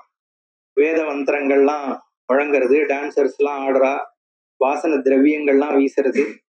நந்திகேஸ்வரனுடைய கையை பிடித்து கொண்டு பரமேஸ்வரன் வரார். அதுதான் நேத்திக்கே வராதவாளுக்கு நான் சொல்லணும். அதான் நந்திகேஸ்வரர் தர்ம ரூபம். தர்மத்து வழியாக தான் ஈஸ்வரன்ட்டு போக முடியும். அதனால எல்லாமே நந்திகேஸ்வரனுடைய அனுஜ்ஞை வாங்கிட்டு தான் உள்ள போகணும்ன்றது சொன்னோம். இங்கேயுமே நந்திகேஸ்வரர் எங்க போறதா இருந்தாலும் நம்ம ஜெயேந்திர சுவாமிகள் இந்த இதை பிடிச்சின்னு வருவாரு, அந்த மாதிரி நந்திகேஸ்வரர் கையை பிடிச்சிட்டு தான் வந்து பரமேஸ்வரன் வரார். வந்து ரிஷபத்து மேல ஏறார். ரிஷபம் வேற நந்தி வேற. நம்ம பொதுவா நந்திய அதிகார நந்தியார் இந்த கையில கம்பு வச்சுட்டு இருக்கான்னு சொன்னேன், அதுதான் நந்தி, துவாரத்துல இருக்கக்கூடியவர். ரிஷபத்துக்கு மேல ஏறி உட்கார்றார். ஒரு காலை வந்து கும்போதரன் கையில வச்சு நந்தியில ஏறி ரிஷபத்து மேல ஏறி உட்கார்ந்துட்டு இந்த கந்தர்வர்கள் கிண்ணறர்கள் தும்புரு நாரதர்லாம் வாத்தியம் பாட பரமேஸ்வரன் விவாகத்துக்காக அங்கேருந்து கிளம்பி இமயமலைக்கு வரார். அங்க பரமேஸ்வரன் வந்துட்டாருன்னு பாக்குறதுக்கு அங்க இருக்கிற அந்த இமவானுடைய தேசம் இருக்கு இல்லையா, அங்க இருக்கிற மக்கள் வந்து ஸ்திரீகள்லாம் என்ன பண்றாலாம், ஈஸ்வரன் வந்துட்டாருன்னு பாக்குறதுக்கு ஓடி எல்லாம் உப்பரிகைக்கு வராலாம். அதனுடைய விவரணம் இருக்கு. ஒத்தி பாதி மை இட்டுண்டவ ஒரு கண்ணுல மட்டும் இட்டு ஓடி வந்துட்டாளா, இன்னொருத்தி தலை பின்னிட்டு இருக்கிறவ பாதி தலை விரிச்சபடியே ஓடி வந்துட்டாளா, ஒத்தி ட்ரெஸ் பண்ணிட்டு இருந்தவ பாதி ட்ரெஸ்ஸோட ஓடி வந்து நிக்கிறாளா. இப்படி எல்லாம் அங்கேருந்து ஓடி ஓடி வந்து ஈஸ்வரனை பாக்குற அந்த ஒரு இதுல மயங்கி போனவா வந்து நிக்கிறா அப்படின்னு சொல்லப்படுறது. பரமேஸ்வரன் வந்துடுறார். வந்ததுக்கு அப்புறம் நந்தி வந்து கத்தியம் சொல்றாராம். இந்த மாதிரி வந்து எப்படி இந்த இது சொல்லுவா இல்லையா, வருகிறார்னு, பராக். அப்ப நந்தி வந்து ஈஸ்வரன் பார்த்து வரணும், இந்த மாதிரி எல்லாம் அங்க இது சொல்றாராம். மேடு பள்ளம் பார்த்து கவனத்தோடு வரணும், சாவதானமா வரணும். அந்த சாவதானன்னு சொல்றாள். அந்த மாதிரி அந்த விவாகத்துக்கு வரும்பொழுது அந்த சாவதான சொல்றது உண்டு. ஏன்னா பார்த்து ஜாக்கிரதையா வரணும், பள்ளங்கள்ல தடுக்கி விழுந்துடக்கூடாதுங்கிறதுக்கு, ஏன்னா நல்ல காரியத்துக்கு போறோங்கிறதுனால அந்த சாவதானன்னு சொல்லிட்டு நந்தி சொல்ல வந்து பாக்குறா. அந்த அப்பேற்பட்ட விஸ்வகர்மா ஏற்படுத்தி கொடுத்த அந்த மண்டபத்துக்குள்ள பரமேஸ்வரன் பிரவேசம் பண்றார். பண்ணி எல்லாரும் அதுக்குள்ள பார்வதிய அது தயார் பண்ணி ஐஷன் வந்து சங்கங்கள் சிங்கி பேரி முதலியவைகள் முழங்க அம்பாள் வரா.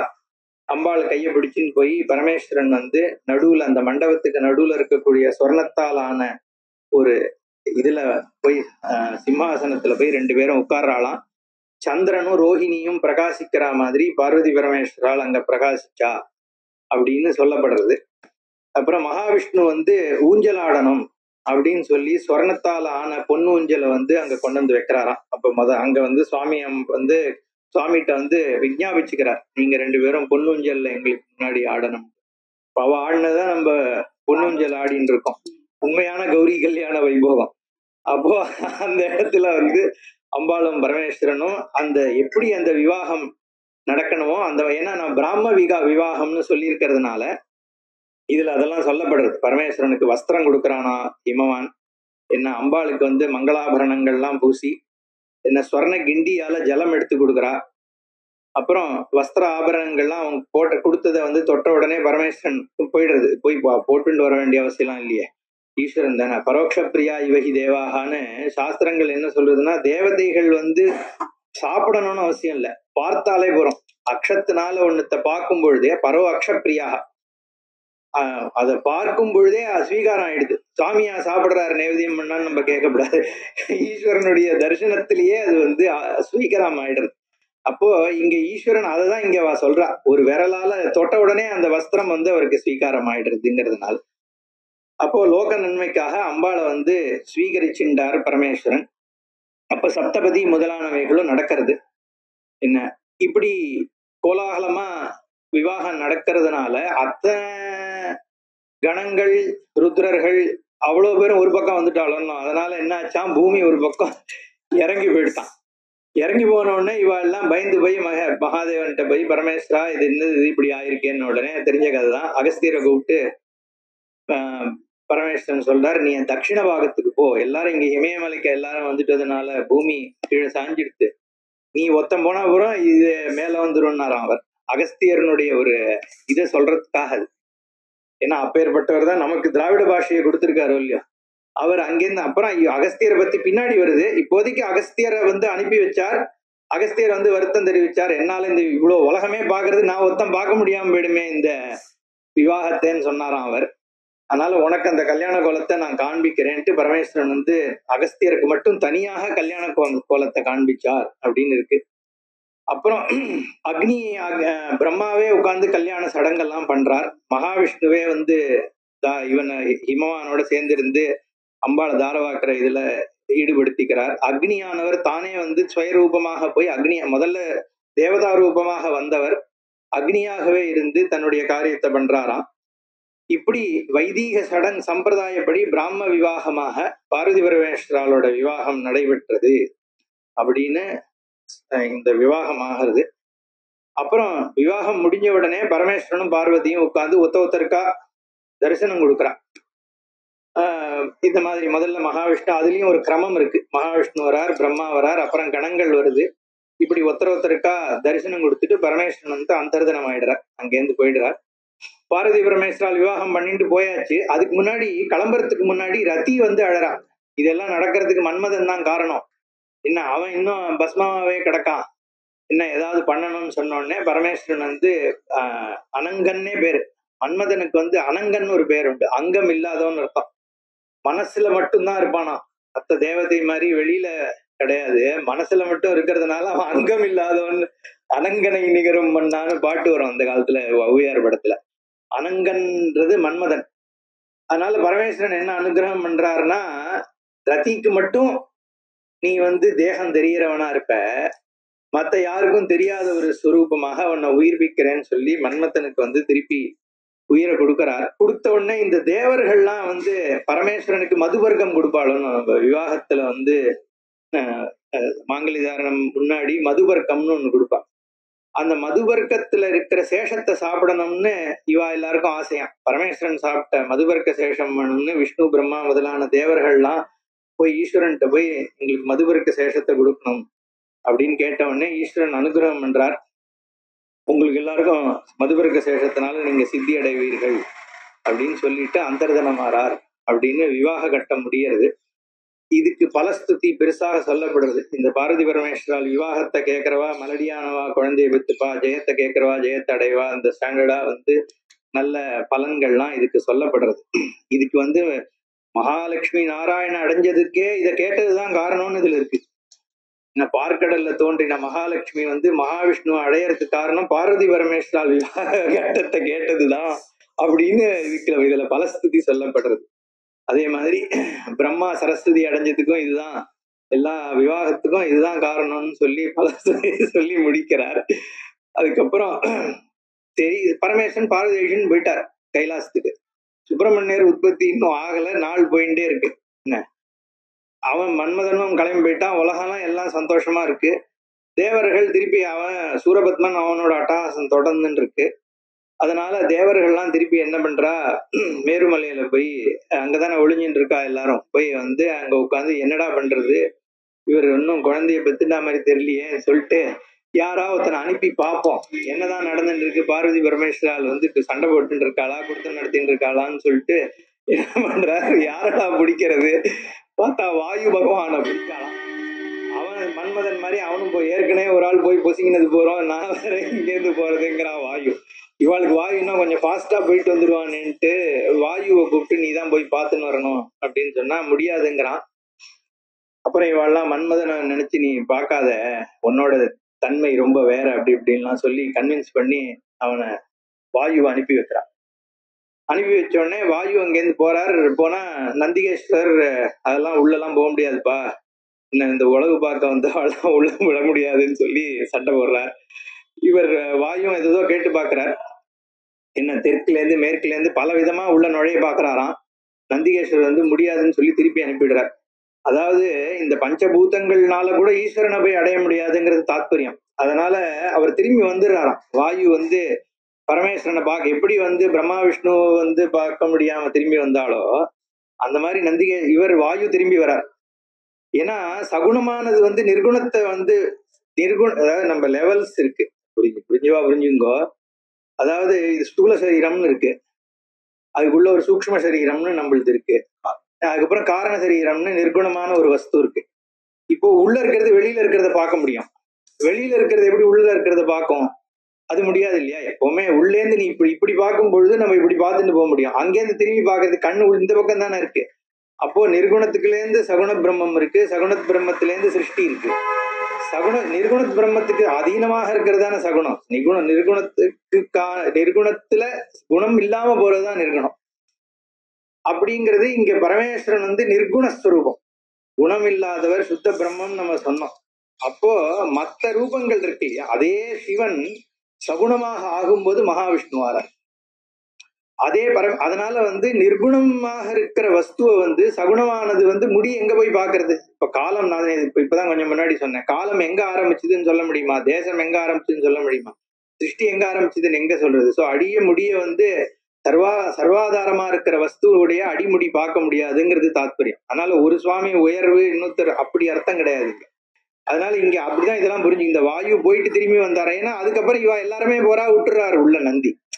வாயு மட்டும் போகும்போது திருப்பி அனுப்பி விட்டுறார். வாயு வந்து என்னால போக முடியலன்னு சொல்லிடுறார். சொன்ன உடனே இவ என்ன பண்றா, சரி இதுக்கப்புறம் வாயுவை நம்பி பிரயோஜனம் இல்லைன்னு அத்தனை தேவர்களும் எல்லாருமே சேர்ந்து போறா. போய் நந்திகேஸ்வரர்கிட்ட போய் இப்படி ஆயின்னு இருக்கு, இதுக்காக தான் எவ்வளவு கஷ்டப்பட்டு மன்மதனெல்லாம் லூஸ் பண்ணி ஃபேன் எல்லாம் வச்சு கடத்தினோம் சார், கொஞ்சம் போட்டு என்ன, அதனால வந்து எப்படியாவது வந்து இதுக்கு ஏதாவது பண்ணணும் அப்படின்னு சொன்ன உடனே நந்திகேஸ்வரர் என்ன பண்றார், சரி நான் ஐஷன் போய் பரமேஸ்வரன்ட்ட கேட்டுட்டு வரேன்னு சொல்லிட்டு பரமேஸ்வரன் வந்து அனுஜ்ஞை கொடுக்கிறார். உடனே இவாள்லாம் போய் நந்திகேஸ்வரர் ஸ்தோத்திரம் பண்றாருன்னு இருக்கு. இவா எல்லாரும் போய் நந்திகேஸ்வரன், சிலாதரனுடைய புத்திரனாகிய நீர், உங்களாலதான் இந்த சிலாத வம்சமே வந்து இதுவா இருக்கு, உங்களை மாதிரி ஒரு தர்மிஷ்டர் கிடையாது அப்படி இப்படின்லாம் சொல்லி இவரை முதல்ல நந்திகேஸ்வரர்கிட்ட சொன்னதுக்கு அப்புறம் அவர் ஐஷன் போறார். ஐஷன் போன உடனே பார்வதி எல்லாரும் போராளாம். அங்க போய் பரமேஸ்வரன் உட்கார்ந்துட்டு இருக்கார். வந்த உடனே இவா ஸ்தோத்திரம் பண்றான். என்ன இந்த ஒரு ஸ்தோத்திரம் நம்ம பாக்குறது பெட்டர், ஏன்னா இதுக்கப்புறம் சுப்பிரமணியர் அவதாரம் ஆயிடுறது. இந்த ஸ்தோத்திரம் என்ன சொல்றார், தேவாஹா ஓம் நம பிரணதார்த்திக்னே சிவாய அசுபமோச்சகா. பிரணத அர்த்திக்னா, பிரணதார்த்திஹரன்னு பேரு அப்பாக்கு. அர்த்தினா வந்து ஆமா, அர்த்தி அப்படின்னு சொன்னோம்னா கஷ்டங்கள்னு அர்த்தம். அர்த்தினா ஆர்த்தோ ஜிக்ஞாசுர் அர்த்தார்த்தி ஞானீச்ச பரத ரிஷபன்னு கீதையில கூட பகவான் சொல்றார். ஆர்த்தகான்னா துக்கப்படுறவன். என்ன ஆர்த்தி, அந்த துக்கப்படுறவனுடைய துக்கத்தை நீக்கிறவர் என்ன ஆர்த்தி ஹரஹா. பிரணத ஆர்த்தி ஹரஹா, யாரு நமஸ்கரிக்கிறானோ சரணடைகிறானோ அவனுடைய துக்கத்தை நீக்கக்கூடியவர்ன்றதுனால சுப்பிரமணியருக்கும் பிரணதார்த்திஹரர்னு பேரு, திருவையாறுல பரமேஸ்வரனுக்கும் பிரணதார்த்திஹரர்னு பேரு. நம்ம சுப்பிரமணியருடைய சஹஸ்ரநாமத்திலே வரும் பிரணதார்த்திஹராய நமஹான்னு சொல்லிட்டு. இங்க அந்த பிரணதார்த்திக்னஹா, நம்ம அண்ணா ஒரு பாட்டுல வந்து கிருஷ்ணரே பிரணதார்த்திஹரர்னு எழுதியிருக்காரு. அது யாரு இது நாமம் ஒண்ணுதானே, யாரு அர்த்திய துக்கத்தை நீக்கிற சுவாமி அப்படிங்கிறதுனால. இங்க பிரணதார்த்திக்னஹா அப்படின்னு சிவனை வேண்டார். அசுப மோச்சகா, அசுபங்கள் எல்லாம் சுபமாயிடுது பரமேஸ்வரனால. அதான் சிவம்ன்ற பதமே மங்களமான ஸ்வரூபம். அமங்கலத்தை மங்களமா கல்யாணதாய பவதே காமதாயின் நமோஸ்துதே காமக்னாய புரக்னாய, இதெல்லாம் அழிக்கிறவர், காமனன் தகனம் பண்ணவர், திரிபுரத்தை அழிச்சவர். திரிபுரம்ங்கிறது 3 புறம். நம்ம இருக்கிறது இந்த 3 புறத்துலதான் இருக்கோம் எல்லாருமே. விழித்திருத்தல், கனவு காணுதல், தூங்குறது, இது 3த்துக்குள்ளதானே உலகம் அடக்கம். நம்ம வீழ்ச்சின்னு இருக்கிறது கொஞ்சம் உலகம் முக்காவாசி, தூங்குறது முக்காவாசின்னு வச்சுக்கலாம் சில பேருக்கு. அப்படி ஆனா அங்க உலகம் இல்லையே.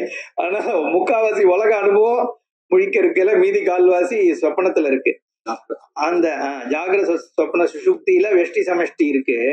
அது 3ம் யாருக்கு இல்லாம எடுத்து அவன் திரிபுரஹாரி, 3 புறத்தையும் எரித்தவர். அதனால புரக்னன்னு ஒரு பேர் பரமேஸ்வரனுக்கு. காமன் அழிச்சார் பார்த்தோம். காமன் அழிக்கிறதும் என்னன்னா, பிரம்ம ஜானம் ஏற்படும் பொழுது நம்மளோட ஆசாபாசங்கள் தானா போயிடுறது. சர்வான் காமான் சமஷ்ணுதேன்னு வேதம் சொல்றது. ஏன்னா எல்லா காமனங்கள் இருக்கே அது ஆத்ம ஜானம் அடைஞ்ச உடனே அவனுக்கு கிடைச்சிடுறது. அதுக்கப்புறம் கீதையிலையும் பகவான் சொல்லும் பொழுது ஊமையே சொல்றார். தண்ணி வேணும்னா கிணத்துக்கு போறோம், கிணறுல இல்லைன்னா குளத்துக்கு போறோம், இல்ல குட்டைக்கு போறோம்.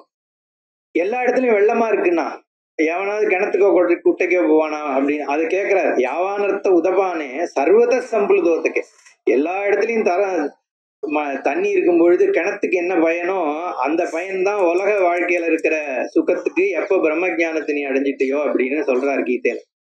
அப்போ அந்த மாதிரி பரமேஸ்வரன் காமக்னஹான்னு அதனால பேர். காமன் அதாவது அந்த ஆத்மஸ்வரூபத்தை அடைஞ்சவனுக்கு ஆசாபாசங்கள் அற்று போயிடுறது. அப்படிங்கிறதுனால அந்த ஸ்வரூபம் காமாக்ன, அந்த ஸ்வரூபத்துக்கு ஆசாபாசங்கள் அற்றது. காமம்னா இங்க எல்லா விதமான விருப்பு வெறுப்பு, ராகத்வேஷம்னு அர்த்தம். அதனால பரமேஸ்வரனுக்கு காமாக்னன்னு ஒரு பெயர் உண்டு. காலசம்ஹார மூர்த்தி நமக்கு தெரியும், கலித பிரமதனாய அப்படின்னு சொல்லிட்டு. காலசம்ஹாரம்னா யமன பண்ணாருன்றது பௌராணிகமான கதை. நம்ம காலம்ங்கிறது இதுவும் கொஞ்சம் வேதாந்தம் தான் சொல்லுவோமே, புரிஞ்ச வரைக்கும் புரிஞ்சுக்குவோம். காலம்ங்கிறது டைம். டைம்னா நம்ம என்ன சொல்றோம், 24 மணி நேரம் அப்படின்னு ஒரு டைம்னு சொல்றோம். 24 மணி நேரம்ங்கிறது என்ன, ஒவ்வொரு மணி நேரம் சேர்ந்தது தானே 24 மணி நேரம். அப்போ 1 மணி நேரம்ன்றதுதான் டயத்தினுடைய உண்மை. ஆனா 1 மணி நேரங்கிறதும் 60 நிமிஷம் தான். அப்போ 60 நிமிஷம்ங்கிறதும் நம்ம ஏற்கனவே இருந்த ஒரு கொஞ்ச நாள் இப்ப இருக்கிற சேர்ந்து இந்த இன்னின்னு சொல்றோம் 24 மணி நேரம். அதுல இப்ப 5:30 மணிங்கிறது இப்ப 5ல இருந்து 6ங்கிறது இந்த ஹவர், அதுவும் 60 நிமிஷம் தான். அப்ப அடுத்தது 5:59 29 ஆறுது. இப்ப இந்த நிமிஷம்ங்கிறது தான் 24 மணி நேரத்துக்கு ஆதாரம் இல்லையா? நிமிஷம் ஹவர் ஆறுது, ஹவர் நாள் ஆறுது, நாள் வாரம் ஆறுது, வாரம் மாசம் ஆறுது. அப்போ இந்த நிமிஷம் அப்படின்னு பார்த்தா திருப்பி செகண்டுக்கு போகும். அப்புறம் செகண்ட் இன்னும் பார்த்தோம்னா மைக்ரோ செகண்ட், நானோ செகண்ட் போயிட்டே இருக்கு. அப்ப இந்த க்ஷணம் அப்படிங்கறதுதான் சத்தியம். ஏற்கனவே நடந்ததும் இந்த க்ஷணமா தான் நடந்தது. இனிமே நடக்க போறது இல்லாம இந்த க்ஷணம்னு தான் நடக்க போறது. இந்த க்ஷணத்துல எனக்கு இருக்கிற ஏற்கனவே நடந்ததுக்கான மெமரி, இனிமே நடக்கும்ன்ற எதிர்பார்ப்பு, இதுதான் நம்ம காலம்னு சொல்றோம். அப்ப காலத்தினுடைய சத்தியம் காலத்துல இல்ல, இந்த க்ஷணத்துல இருக்கு. அப்ப இந்த க்ஷணத்துல என்ன இருக்குன்னா அந்த சுரூபம் தான் பிரம்மஸ்வரூபம். அப்ப என்ன ஆயிடுது, பிரம்மத்தினுடைய ஞானம் ஏற்பட்டவனுக்கு காலம் இல்லாம போயிடுறது அப்படின்னு சாஸ்திரம் சொல்லுது. காலத்திற்கு ஆதாரமாக இருக்கக்கூடிய பிரம்மஸ்வரூபத்துல காலமே இல்லை. அப்போ எந்த காலம் எல்லாத்தையும் சாப்பிடுதோ அந்த காலத்தை இவர் சாப்பிட்டாராம். காலம் சர்வபக்ஷகா, உலகத்துல எது இருந்தாலும் அது காலம் சாப்பிட்டுருதோம். காலம் சாப்பிடுறதுன்னு கீதையில சொல்லும் பொழுது காலனாக இருந்துட்டு நான் எல்லாத்தையும் முழுங்கின்னு இருக்கேங்கிறாரு பகவான். காலனாக நாளாக ஆக எல்லாமே போயிடுதே.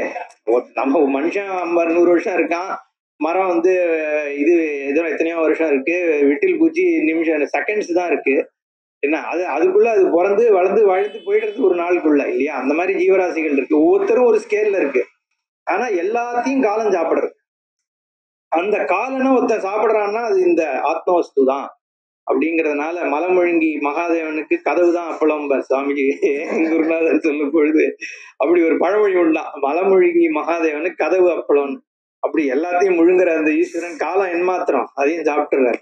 அதனால காலகாலன்னு பேர். அதனாலதான் தெற்க பார்க்க இருக்கார் சுவாமி. ஏன்னா தெற்கு காலனுடைய டைரக்ஷன். தெற்க பார்க்க இருக்கிறதுனாலதான் தட்சிணாமூர்த்தி. ஏன்னா நீ அந்த ஞானத்தை அடைஞ்சேன்னா காலம் சம்ஹாரம் ஆயிடுறான். இந்த துவாதச ஜோதிர்லிங்கத்துல உஜ்ஜயின்ல இருக்கிற மகாகாலேஸ்வர் மட்டும் தெற்க பார்த்த ஜோதிர்லிங்கம்.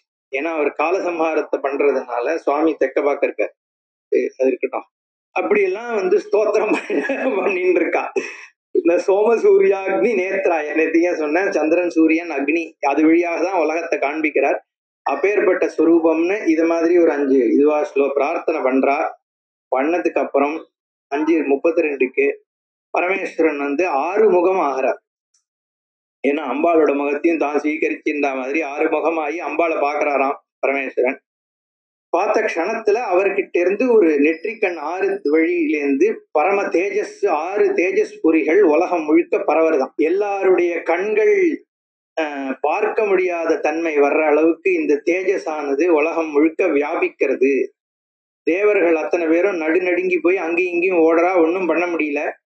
காலாக்னி மாதிரியான ஒரு தேஜஸ், மகா தேஜஸ் எல்லா இடத்துலயும் வியாபிச்சிருக்கு. யாராலையும் எதுவும் பண்ண முடியலன்னு உடனே அங்கங்க ஓடி போயிட்டு அம்பாளே பயந்து ஓடிடுறான். அப்படி ஓடும் பொழுது அம்பாள் காலில் இருக்கிற கொலுசிலிருந்து நவரத்னங்கள் தெரிச்சு விழருது. அதை பார்க்காம அம்பாளும் ஓடி போயிடுறா. தேவர்கள் எல்லாம் அங்க இங்க ஓடுறா. எங்க பார்த்தாலும் தேஜஸா இருக்கு.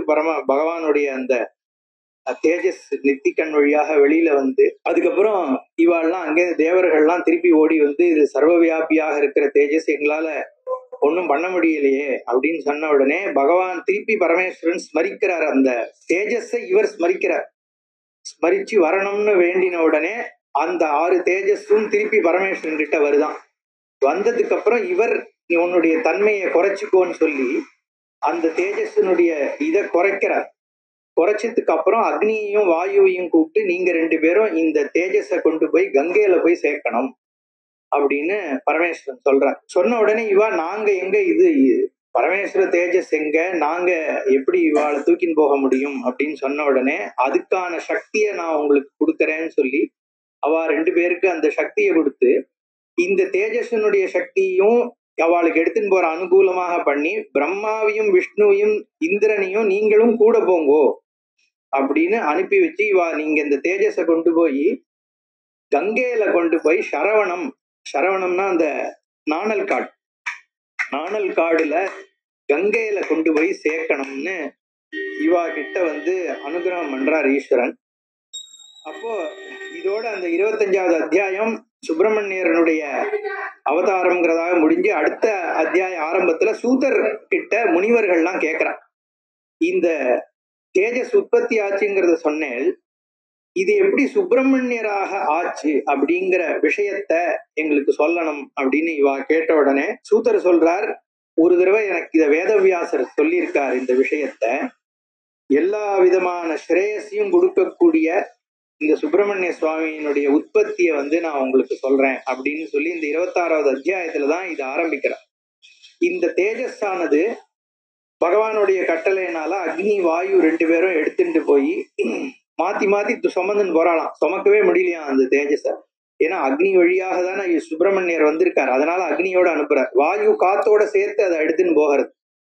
கொண்டு போய் கடைசியில கங்கையில கொண்டு போய் அந்த தேஜஸ போய் சேர்த்துத்தான். சேர்த்தா கங்கை வத்த ஆரம்பிச்சுட்டான். அப்படி ஒரு அந்த அக்னியினுடைய, ஏன்னா முருகனே அக்னியினுடைய அம்சம் தானே. ஏன்னா இது ஈஸ்வரனே சக்தி, இது அம்பாளோட சேர்ந்து இருக்கக்கூடிய சக்தியாக வருது. அந்த 6 முகமா பின்னாடி வரப்போறார் சுவாமி. அப்போ இருக்கிற கொஞ்சோண்டு ஜலத்தோட கொண்டு போய் அந்த சரவணத்துக்கிட்ட கொண்டு போய், சரவணம்னா தர்ப குச்சி நினைக்கிறேன், அது நம்ம அதுல கொண்டு போய் அது வனம் அப்படின்னா அந்த காடு, சரம் இருக்கக்கூடிய இந்த கங்கை கரையில இருக்கக்கூடிய அந்த சரவணத்துல கொண்டு போய் இந்த தேஜஸ போய் சேர்த்துறது கங்கை. என்ன அந்த ஆன உடனே இந்த 6ம் சேர்ந்துடுறதாம். அந்த சரவணத்துல போய் 6ம் சேர்ந்து அப்பயே சுவாமி வந்துடுறார். நம்ம அம்பாள் சேர்க்கறது அப்புறம். இதுபடி ஸ்காந்தம்படி என்னன்னா 6 முகம் 12 கை 2 கால்களோட சுப்பிரமணியர் குழந்தையாக அப்பயே ஒன்னாகி காட்சி கொடுக்கிறாராம். அப்பயே தேவதுந்துபிகள் புஷ்ப வருஷங்கள் எல்லாம் கர்ஜிக்கிறது, தேவதுந்துபி ஜர்ஜிக்கிறது, புஷ்ப வருஷங்கள் பொழியறது, நிருத்தியாங்கனைகள்லாம் நாட்டியம் ஆடுறா, திக்குகள்லாம் வந்து கிளியர் ஆயிடுதான், தெளிஞ்சு போயிடுதான், பிராணிகள்லாம் சுகத்தை அனுபவிக்கிறதாம். அப்போ இந்த குமார ரூபத்தை வந்து முதல் தடவையாக இந்த தேஜஸ் எடுக்கிறத சகல தேவர்கள் வந்து புஷ்பமாரி பொழியரா, கூடவே இருக்கக்கூடிய மகாவிஷ்ணுவானவர் பிரம்மாவானவர் எல்லாருமே அங்கேயே இருந்துட்டு சுவாமியினுடைய அந்த காட்சியை பார்க்கறா. பார்த்ததுக்கு அப்புறம் இந்திரன் உடனே மகாவிஷ்ணு சொல்றாராம், இந்த கிருத்திகா ஸ்திரீகளை கூப்பிட்டு 6 பேரையும் கூப்பிட்டு நீங்க வந்து ஸ்தன்யபானம் குழந்தைக்கு பண்ண வைக்கணும்னு சொன்னதுக்கு அப்புறம் திருப்பியும் முருகன் 6 குழந்தையா மாறுற. அதுக்கப்புறம் தாமரை பூல வந்து படுக்க வச்சு அந்த அதுதான் சரவணோத்பவம்ன்றது நேற்றுக்கு தீட்சிதர் கூட சொல்லிட்டு இருந்தாரு. சிதம்பரத்துல எல்லாம் தாமரை பூவை வச்சு அதுலதான் வந்து முருகனை வந்து ஆவாகனம் பண்ணி பண்ணுவா. ஏன்னா இதுல அப்படிதான் வருது. அந்த கிருத்திகா ஸ்திரீகள் வந்து பகவானுக்கு வந்து பால் கொடுக்கிற பொழுதெல்லாம் எடுத்துட்டு திருப்பி தாமரையில தான் வைக்கிறா. ஒவ்வொரு குழந்தையும் ஒவ்வொரு மாதிரி விளையாடுறதான். அதுக்குள்ளேயே அது குழந்தை பிறந்து ஒண்ணு வந்து அப்பயே நொன்றதான், ஒண்ணு வந்து தவழ ஆரம்பிக்கிறதா, ஒண்ணு கை கால் ஆட்டுதான், ஒண்ணு கால் வரல, இப்படி 6 விதமாக அந்த ஆனந்தத்தை வந்து எல்லாரும் அனுபவிக்கிறாளாம். மகாவிஷ்ணு சொல்றாராம், ஒண்ணுதான் கேட்டோம், சுவாமி 6 கொடுத்துட்டாரு, 5 எக்ஸ்ட்ரா கொடுத்துட்டாரு, அப்பேற்பட்ட ஒரு பாக்கியம். என்ன இப்படி ஒரு இது சுவாமிய வந்து ஆசிரியிக்கிறவாளுக்கு பலன் வந்து அதிகமாக தான் கிடைக்குங்கிறது இதுல இருந்து தெரியறதுன்னு இந்த ஆனந்தத்தை கொடுக்கக்கூடிய இந்த 6 குழந்தைகள் இருக்கு. இப்படி சுப்பிரமணியர் விளையாடின்னு இருக்காரு. இன்னொரு 10 நிமிஷம் சொல்லலாம் இல்லையா? 40 தான் இருக்கு, சாயரக்ஷ ஆரம்பிக்கலையே. ஏன்னா இங்க இது இந்த லீலையோட முடிச்சுடலாம். சுவாமி இதுக்குள்ள அந்த நவரத்னங்கள் விழுந்ததே, அம்பாளோட அந்த ஒவ்வொரு ரத்தனம் தனித்தனியா விழுந்திருக்கு, கோமேதகம், மரகதம், இந்த மாதிரி. அதுல அம்பாளோட பிரதிபிம்பம் தெரியறதாம். அந்த ஒவ்வொரு ரத்தனத்திலையும் அம்பாளோட ஒரு பிரதிபிம்பம் தெரியறது. சுவாமி அதை பார்த்த உடனே அதுல 9 ஸ்திரீகளும் எழுந்து வந்துடுறா. பார்வதியே அந்த 9 ரத்தனமா ஸ்திரீகளாக வராளாம். வந்தவா எல்லாருக்கும் பரமேஸ்வரன் தானே பர்த்தா, பத்திங்கிறதுனால பரமேஸ்வரனை வந்து அணுகிறா. வந்து அவ 9 பேரும் கர்ப்பம் ஆயிட்டாளாம். பார்வதி அங்கேருந்து வரா, திரும்பி வந்து பார்த்தா 9 பார்வதி இருக்கா. என்ன அவனுக்கு வந்து இது என்னடா அது இதுவாயிடுத்துன்ட்டு என்ன சொல்றா, நீங்க 9 பேரும் கர்ப்பம் தரிச்சுட்டேல், குழந்தை பெத்துக்க கூடாதுன்னு சாபம் கொடுத்தாளாம். கொடுத்த உடனே கர்ப்பத்தை ரொம்ப வருஷம் தாங்கின்னு இருக்கா இந்த 9 பேரு. அப்போ அவளுக்கு வேர்வை ஏற்பட்டு, அந்த கஷ்டம் தாங்காம வேர்வை ஏற்பட்டு வரதில்ல, லட்சக்கணக்கான குழந்தைகள் பிறக்கிறான். அந்த வேர்வையில் இருந்து பிறக்கக்கூடிய கணங்களாக எல்லாம் பிறக்கிறா. பிறந்ததுக்கு அப்புறம் வீரர்கள். அதுக்கப்புறம் பரமேஸ்வரன் வந்து சொல்றாரு, நீ பண்ண தப்பு, இவ்வளவு நாளைக்கு வந்து கோவப்பட்டு பண்ணக்கூடாதுன்னு சொன்ன உடனே அப்புறம் அம்பாள் வந்து சரின்னு அவ சாபத்தை நீக்கின உடனே 9 வீரர்கள் அங்க பிறக்கிறான். அந்த அவாதான் வீரபாகு முதலான 9 வீரர்கள். இதுல வந்து ரக்தவல்லி அப்படிங்கிற அந்த ரத்தனம், சிவப்பு ரத்தனமாக ரத்தனத்திலேருந்து ஏற்பட்ட சக்தியினுடைய புத்திரனாக வீரபாகு பிறக்கிறார்.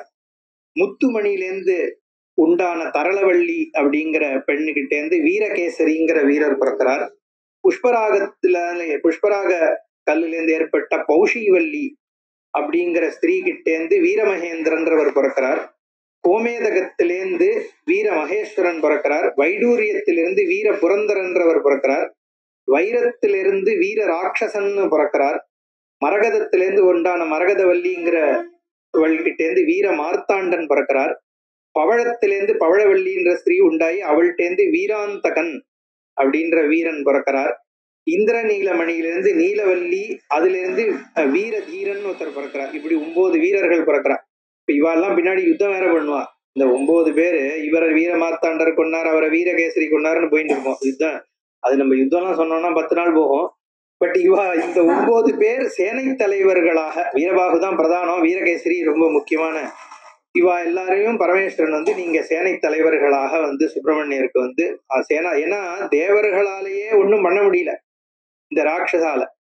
அப்போ அப்பேற்பட்டவாளை வந்து வதம் பண்றதுக்காக சுப்பிரமணியரை வந்து மகாவீரரா இவர் ஏற்படுத்துறார்.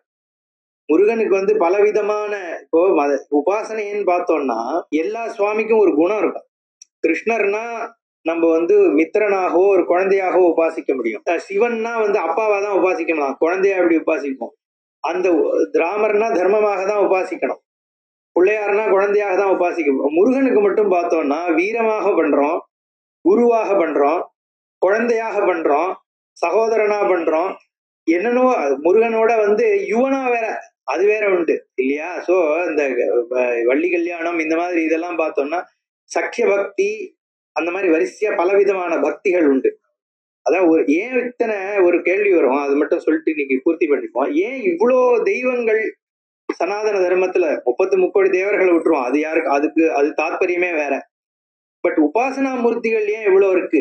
ஒரு 2 சுவாமியோட நிறுத்தின்னு இருக்கலாமே, மத்தவெல்லாம் ஒரு சுவாமி போறோம்னா 2 3 வச்சுக்கலாம். இவ்வளவு எதுக்கு இருக்குன்னா எல்லா மனுஷனும் ஒரே மாதிரி இல்லையே, ஒவ்வொருத்தனோட ருச்சி ஒவ்வொரு மாதிரி இருக்கு. எல்லாரையும் காட் ஃபாதர்னு பாருன்னா அப்பா மேல அவனுக்கா கோபம் இருக்கும். அப்படிப்பட்டவன் அப்புறம் சைக்கலாஜிக்கலா அவனால அப்பாவாக சுவாமியை பார்க்க முடியாது. அப்ப ஏன்னா நம்மளுடைய ரிலேஷன்ஷிப்ஸ் பேஸ் பண்ணி தானே நம்ம சைக்காலஜி இருக்கு. அப்போ அதனால ஒருத்தனுக்கு சுவாமியை அப்பாவா தான் பார்க்க முடியும், இன்னொருத்தரால அம்மாவா தான் பார்க்க முடியும், இன்னொருத்தர் சகோதரனா பார்க்க முடியும், இன்னொருத்தர் குழந்தையா தான் பார்க்க முடியும். அதனாலதான் சக்கிய பக்தி அந்த மாதிரி எல்லாம் வரிசையா பக்தி சொல்லியிருக்கு. பித்ரு பக்தி அந்த மாதிரி எல்லாம் ஒவ்வொரு விதமாக நண்பனாக நம்மளதுலயே உண்டு. சுந்தரமூர்த்தி சுவாமிகளுக்கு திருவாரூர் தியாகேசர் பக்தரா நண்பரா தானே இருந்தார். அது மாதிரி ஒவ்வொருத்தருக்கு ஒரு கேரக்டரிஸ்டிக் இருக்கும். சுப்பிரமணியர் மட்டும்தான் பார்த்தோம்னா குருவாக சொல்றோம். முருகன் தான் குரு அப்படின்ற உபாசனை இருக்கு. குழந்தையாக உபாசிக்கிறோம் முருகனை இல்லையா? அவனை யுவனாக உபாசிக்கிறோம். இப்படி ஒவ்வொரு விதமான உபாசனை பலவிதமான உபாசனங்கள் இருக்கு. அப்ப இங்க வீர தன்மைய இந்த இடத்துல எஸ்டாப்ளிஷ் பண்றான். ஏன்னா எந்த தேவர்களாலுமே வதம் பண்ண முடியாத இந்த அசுரர்களை பண்றதுக்குன்னே சர்வேஸ்வரனான பகவான் ஒருத்தரை ஏற்படுத்திருக்காருன்னா அந்த சக்திக்கு சமம் இல்லை இல்லையா? அதே மாதிரி நான் இன்னைக்கு சொன்ன மாதிரி அக்னி ரூபம் வேதம் அக்னி ரூபமாக 6 அக்னி ஜோதிஷாக சிருஷ்டியில பண்றதுக்கான தருண் அதோட ரிக்வேதத்துல இருக்கிற மந்திரமே சொல்லுவான். அக்னி ரூபமாக தான் இருக்கார் அக்னி. ஏன்னா அதனாலதான் அக்னியினுடைய வாகனமாகிய ஆட்டுக்கடாவை எப்படி ஸ்வீகரிச்சுட்டார் பகவான் இதுல புராணம் சொல்றது. அந்த ஆட்டுக்கடா வாகனம்ங்கிறது பார்த்தோம்னா அக்னிக்கும் ஆட்டுக்கடா தான் வாகனம், செவ்வாய்க்கும் ஆட்டுக்கடா தான் வாகனம். கிருத்திகா நட்சத்திரத்துக்கும் அக்னிக்கும் சம்பந்தம் உண்டு, செவ்வாய்க்கும் அக்னிக்கும் சம்பந்தம் உண்டு. ஆடு ஏன்னா அக்னியில வப்பை அக்னி ஆட்டினுடைய வப்பையை தானே யாகத்துக்கு கொடுக்குறோம். பசு பந்தம் பண்ணும் பொழுது யூபஸ்தம்பம்னு ஒரு ஸ்தம்பம் உண்டு, பலி உண்டு. சில பேர் இப்ப 2 விதமான பசு சொல்றா. இப்போ பொதுவாக பலி உண்டு. அந்த காலத்துல எல்லாம் ஆட்டை யூபஸ்தம்பம்ன்ற ஒரு ஸ்தம்பத்துல கட்டி சோமயாகம் பண்ணும் பொழுதெல்லாம் அதனுடைய வப்பையை மட்டும் எடுத்து யாகம் பண்றதுன்றது இருக்கு. ஏன்னா அந்த அக்னி ஆடுதான் அக்னி வழியாக அந்த இதை எடுத்துன்னு போய் சேர்க்கறது யாராருக்கு சேர்க்கணுமோ. அதனால அக்னிக்கு வாகனமாக இருக்கிறது வகத்தின்னா எடுத்துன்னு போறதுன்னு அர்த்தம், எது வழியாக என்வலப்பு. அப்போ இந்த வாகனமாக இருக்கிறது அக்னியை எடுத்துன்னு போறது ஆட்டுக்கடா தான். அக்னி அம்சமா இருக்கிறதுனால ஒரு ஆஸ்பெக்ட், அதாவது முருகனுக்கு அதனாலதான் பல வாகனம். நீ இந்த அக்னிங்கிற ரூபமாக நீ பார்த்தேன்னா அங்க ஆடு வாகனமாகிறது. அப்புறம் ஒவ்வொன்றுக்கும் ஒரு காரணம் இருக்கு, அது நம்ம அங்கங்க வரும்போது பார்ப்போம். யானை வாகனம் இருக்கு, முருகனுக்கு மயில் வாகனம் எல்லாருக்கும் தெரியும். இப்படி பல வாகனங்கள் இங்க புராணத்திலே வருது. இதுல எதுக்கு சொல்ல வந்தேன், இந்த செவ்வாய்க்கிழமை முருகனுக்கு விசேஷம் இல்லையா, அதுக்கும் ஆடுதான் வாகனமா இருக்கு. அதே மாதிரி நம்ம அக்னி சம்பந்தமா பார்த்தோம்னா கிருத்திகா நட்சத்திரங்களும் அக்னி சம்பந்தமா இருக்கு. அதனால எல்லாமே அக்னி சம்பந்தமாகவே இருக்கும் முருகனோட. அப்படி இதோட இப்ப அதனால இந்த எல்லாருடைய அவதாரங்களும் ஏற்பட்டுது அப்படின்னு சொல்லி அதோட இன்னைக்கு பூர்த்தி பண்ணிக்கலாம். அதுக்கப்புறம் பார்வதி பரமேஸ்வரால் முருகனை பார்க்கணும் அப்படின்னு சொல்லிட்டு, ஏன்னா சிவன் இன்னும் பார்க்கவே இல்லையே, தேஜஸா போனதோட சரி, முருகன் அங்க குழந்தை ஆயிட்டார், பார்வதியும் இன்னும் பார்க்கல, பரமேஸ்வரனும் இன்னும் பார்க்கல. அவ 2 பேரும் கிளம்பி முருகனை பார்க்கறதுக்குன்னு பூலோகத்துக்கு வராலாம். அது நம்ம நாளைக்கு. ஓம் பூர்ணமத பூர்ணமிதம் பூர்ணாத் பூர்ணமுதச்யதே பூர்ணஸ்ய பூர்ணமாதாய பூர்ணமேவாவசிஷ்யதே. ஓம்